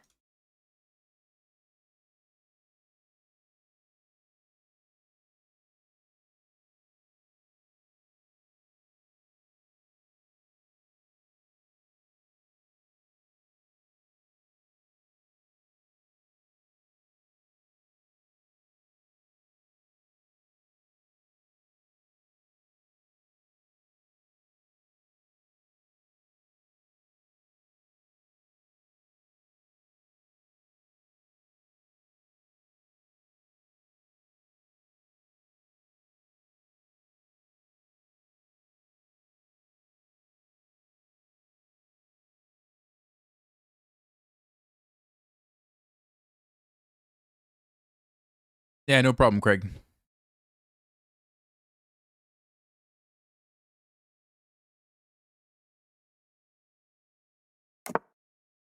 All right, there it is. So they do castle. And now I think we're going to play g5. Although I can't at the moment because of this idea. So trade and play g5. The rook is going to come to b7, which is pretty annoying, though. Hmm. The other thing that I could do is move my queen so that I could recapture here with the rook. And then play g5 and g4. Maybe that's a good idea. So basically, I want to go here, but I couldn't do it because white would simply take, and then grab my pawn, and then I'm kind of falling apart a little bit, I think. This way, I can always recapture it like this.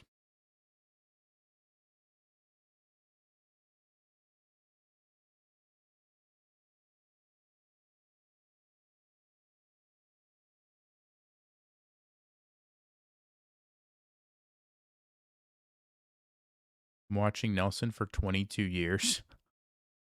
A bit weird. Is it normal for your blitz rating to be half of your rapid rating? Yeah, it could be normal. You're like 1,000 at rapid and 500 blitz. That sounds probably normal for a lot of people. Ah, rook to b7. That's interesting move that I did not consider. Pretty annoying because it's actually attacking the bishop. That's why it's All right, well, hold on. First thing I'm going to look at is, can I take here? Because then I'm threatening to win my piece back. Great. So white's probably going to take me. And then can I sacrifice? Okay, great. And then check. King's going to move. And then come in with the queen. So I'm going to get 2 pawns for my bishop. And sort of an attack. It's not a good attack.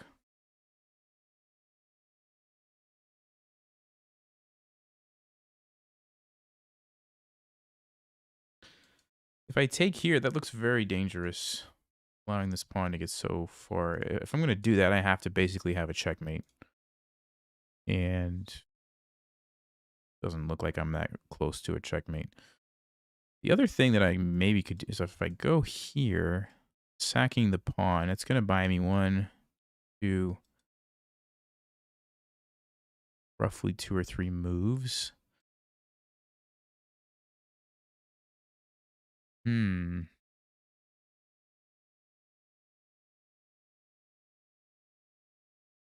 Is it enough? I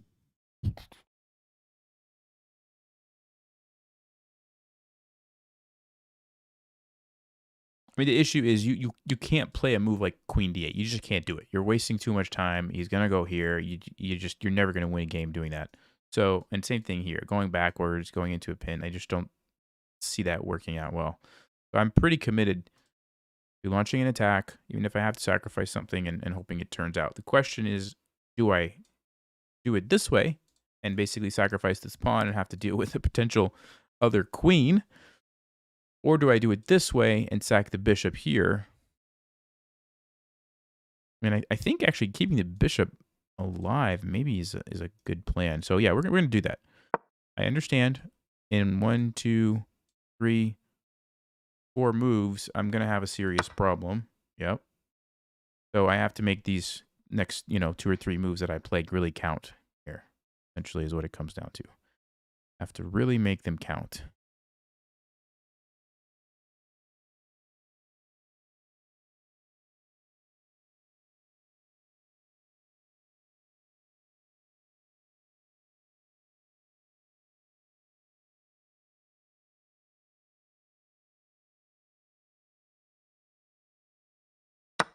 So I'm going to take here.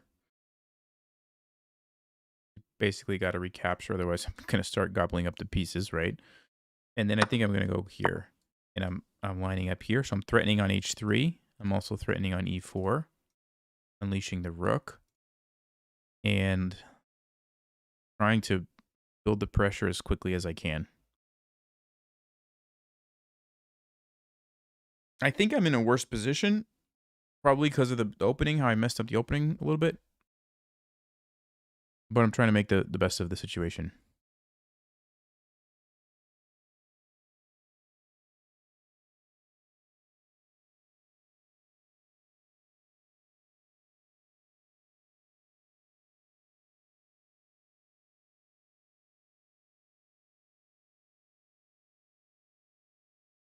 Our opponent has plenty of time at the moment, but if they keep thinking for a while, could, you know, get into a situation where we can put some pressure on them on the clock, and maybe they make a mistake that way. So that's another thing that I'm keeping an eye on. Now, it is increment. There's 10 seconds every move, which is a lot. So I'm not going to flag them, but they might make a mistake, and I can take advantage of that if they get low enough.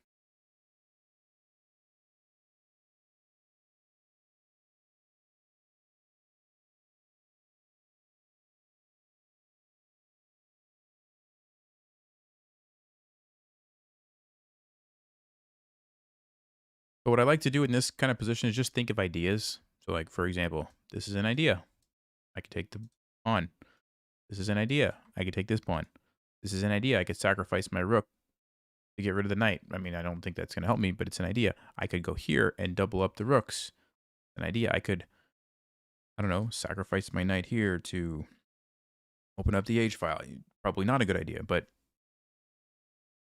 I'm trying to just fill my mind with these potential moves. Rook F4, just attack here. I think I mentioned that. First, we have to ask what's happening here. Probably wants to move his knight. to h4 to attack my queen and defend. And if I just move, I lose my bishop. I think white is setting a little trap for me there. But rook f4 actually stops knight h4, also attacks here, renews the threat here, and so, okay, now we can even think about getting the other rook involved. And again, I'm watching that time. White's getting lower. They're going to have to start making some faster decisions.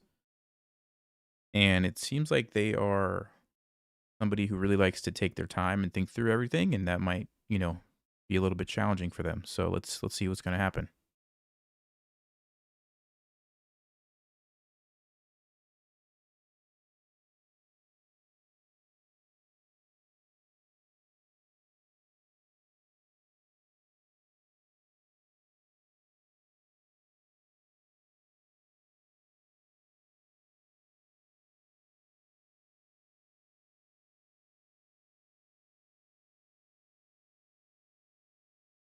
Some people have a skill that they can actually play really well under time pressure and make good moves. And other people don't have it, and they kind of fall apart.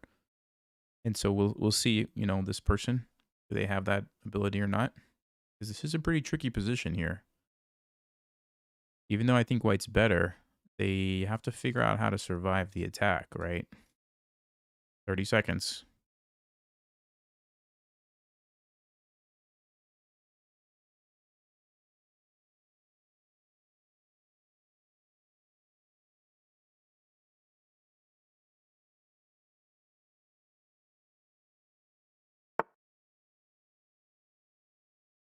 Okay.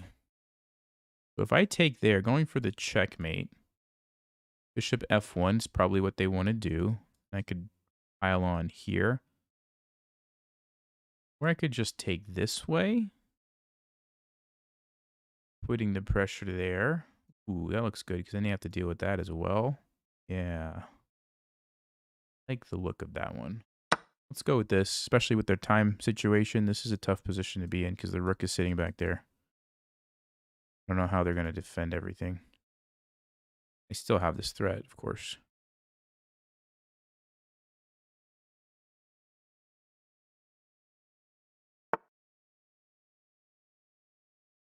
All right.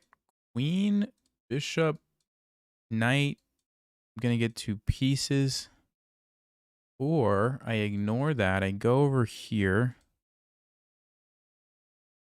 Threatening checkmate. You have to defend it, I guess, with knight h4.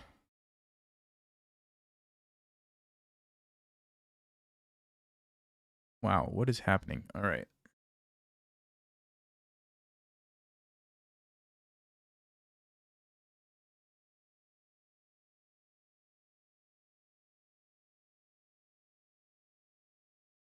And knight h4 is such an annoying move, really. I mean, I guess probably the best thing is to take. He's going to take my queen. I'm going to take his knight. And then he's going to probably sack here. Take this. And then try to use his pawn to win the game. Which maybe he can do. So let's see if there's something I missed after this move. Knight h4. Hey, Greg, welcome. Thank you. Knight h4. There's got to be a nice move against that, right?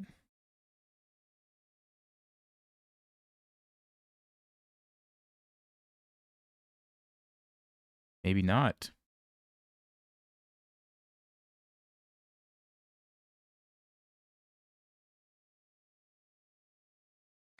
So I'm gonna teach you guys a little trick here.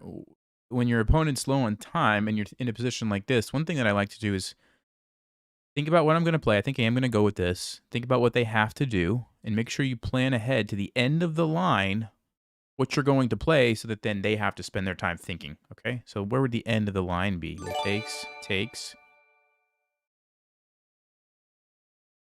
takes. And then either takes. If the rook comes down, what am I going to play? Pawn. This is a big problem. Man. Okay, that's a good move. That's a good move.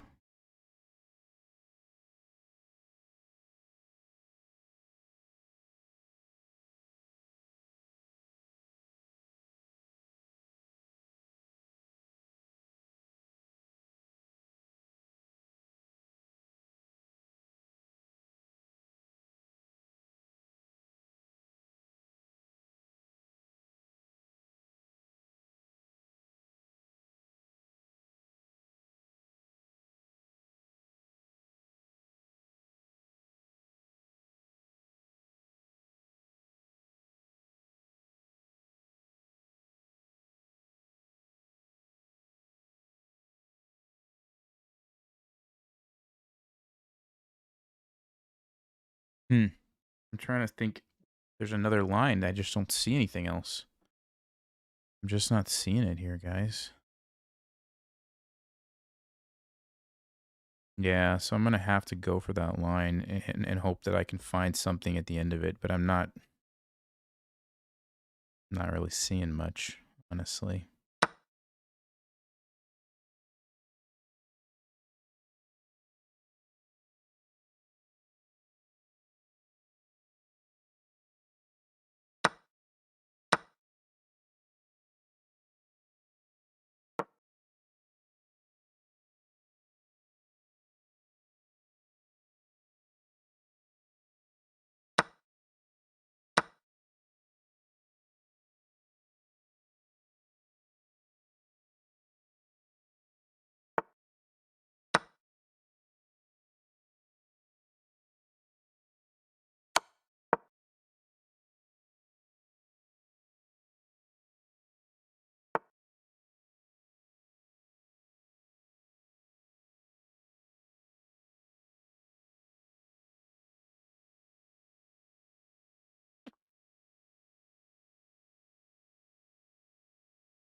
Yeah, I actually missed that there's this checkmate too. Wow.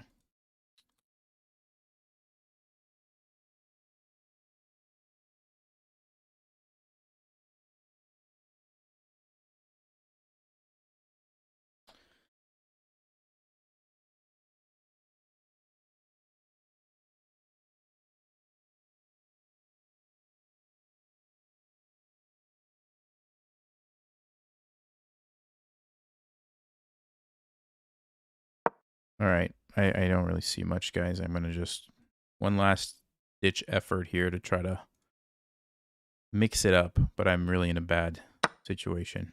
I had to stop checkmate, so I had to block off this rook. I'm trying to sneak this pawn down the board. That's what I'm trying to do.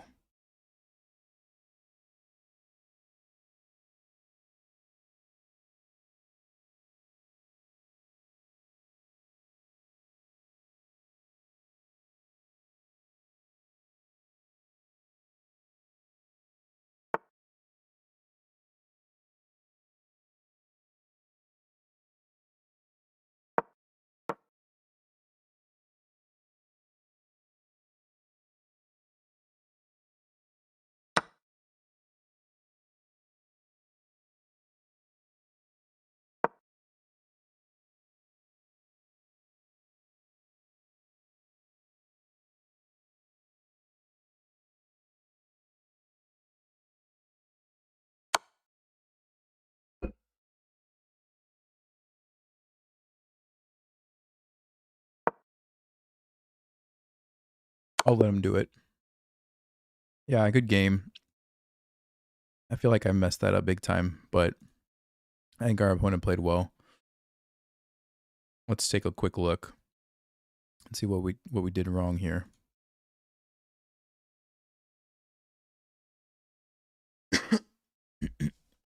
Yeah, they played pretty well. All right, let's see. I'm pretty sure I messed up the opening, which was a big part of the problem. So c6 takes. Knight f6. No, it's okay. It's the one of the lines. Castling? No, it's fine. So what did I do wrong here? D6? No, okay. So engine says everything is good. I didn't really mess that up.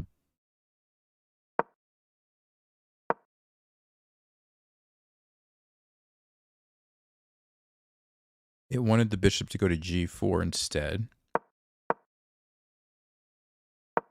And then the knight to go here. Interesting. So I think it still wanted F5, but not with my knight over on H6, rather with the knight here, which makes sense. That would have been a better square. Okay, so small things there. Let's see. There must have been a bigger mistake later. Let's see.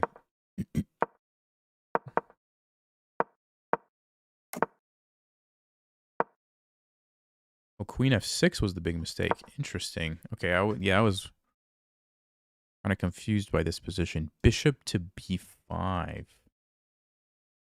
Oh, okay. Yeah, I mean, that makes sense. You're threatening now to take this way. And so white has to do something like that to defend.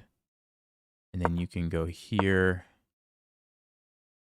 and grab the pawn that way. Wow. Yeah, I was totally thinking about attacking on the king side, and Stockfish was still thinking about getting this pawn back. Interesting. Okay. Let's see, even here though. Did we have a chance?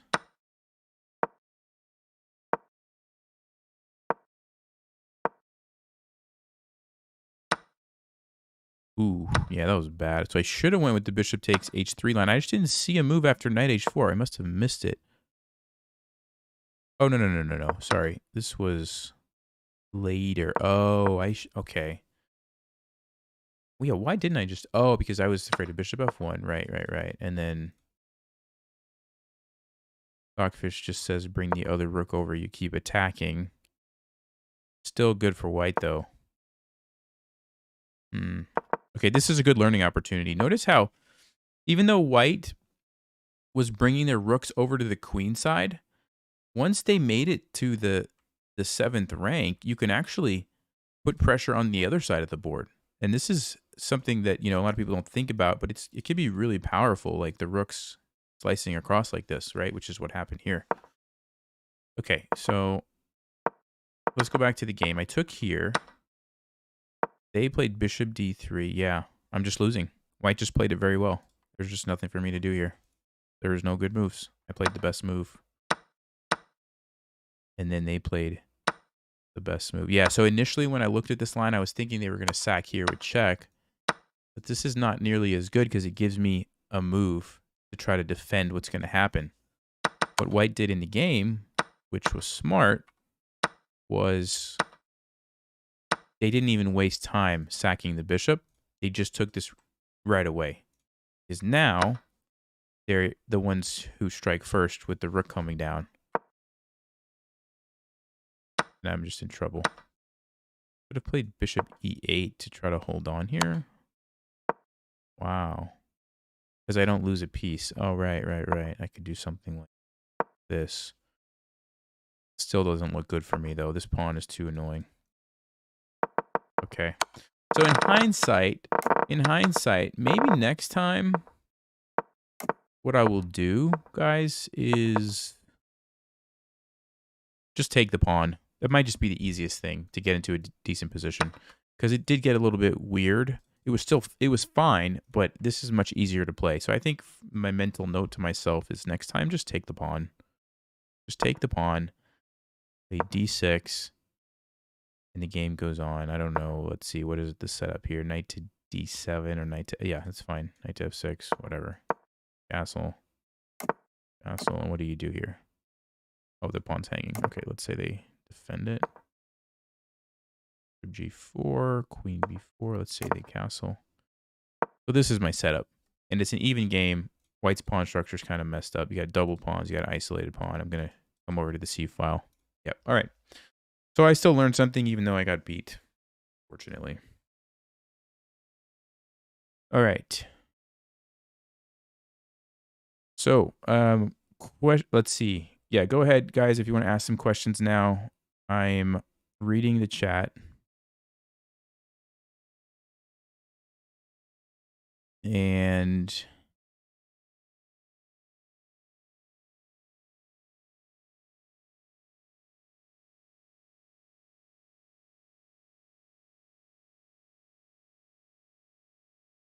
that taking a pawn with the desperado check wasn't even worth taking. Yeah. Yes. That is a very good point. You're right. Let's go to that moment in the game. You're absolutely right. That was a good learning opportunity. So right here, he's saying, like, most people, you would think, okay, I'll take it with check. I'm going to lose my bishop anyway after I take the rook. Why not take it with check? The issue is it cost me as black a move to take it, right? So if white says, okay, I'll take that, I take it back, they take my rook, and now it's my turn. I get to do something, right? If you compare that, they take right away. Yes, they still lose the bishop, and yes, they don't get the pawn. Okay, so they lost that part of it. But now it's my turn. I have to spend the move that I could have played on something else. I have to spend it on taking the bishop. So I save a pawn, right? The h7 pawn survives. But white trades that for the fact that now it's their turn, and bam, they can start attacking me with different moves. Stockfish says this one's actually better, and they're going to start pushing their pawn, and they're going to win. So yeah, very good point. That is very instructive, actually. You're right. Okay, what app am I using? This is chess.com. This is the analysis board on chess.com after you play a game. Top pick for chess books. Fundamental Chess Openings. If you're beginner, intermediate player, even up to advanced, you can still use it. Fundamental Chess Openings is great. It gives you like the basics of pretty much every single mainline opening, but it's not going to overwhelm you. So Fundamental Chess Openings, 1001 brilliant ways to checkmate. If you still want a book for like tactic practice, of course you can do it on chess.com or Lichess, but I definitely like 1001 brilliant ways to checkmate. That's the book that I learned on. And it's nice because every single puzzle focuses on checkmating the king. Whereas on chess.com, they can be random ones. Sometimes the king's not involved. 1001 brilliant ways to checkmate. It's always about the king, which I like. And then winning chess endings is the other one. If you want just the basics of like what do you need to know for the end of the game, winning chess endings is where it's at. Plus the pawn they keep is so bad. Yeah, exactly. This is not a great pawn. You're right. Are my legs good now? Definitely getting a lot better. I'm not 100%, but I'm much better than where I was.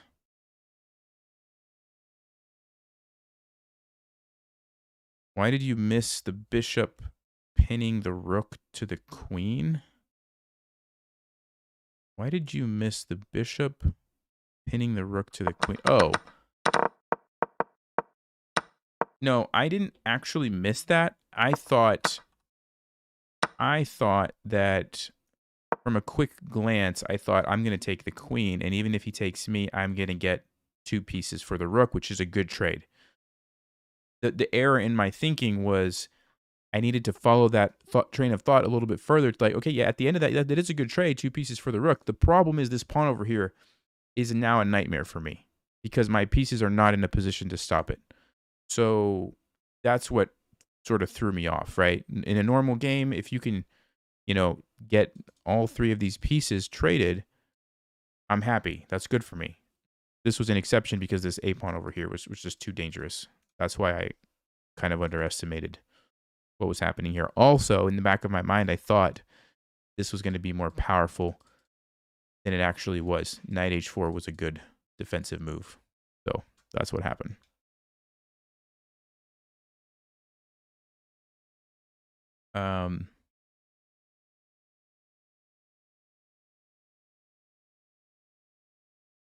Question is, how did you miss it before taking the pawn? Yeah, that's what I'm saying. I didn't miss it. I just underestimated how good of a move it was. Like sometimes you think like, oh yeah, I have something. If they play that, I'm good. And then, or maybe I missed it. I don't know. I mean, I guess subconsciously, I feel like I didn't miss it, but I didn't really think it through, I guess is the answer. Basically, something like that. Okay. I have to go soon. I think my family just got home. The last book, Winning Chess Endings. Yasser Darwin is the author. Really good. Just for the basics of the end game, like what do you need to know? That's how I learned most of the stuff.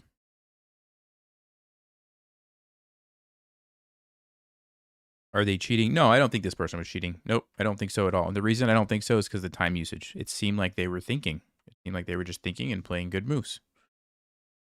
You could see the difference. If you watch this game, compare it to the other game, you could totally see the difference in the time usage. One person was absolutely like a human would think. Other person was 15 seconds, 15 seconds, 15 seconds.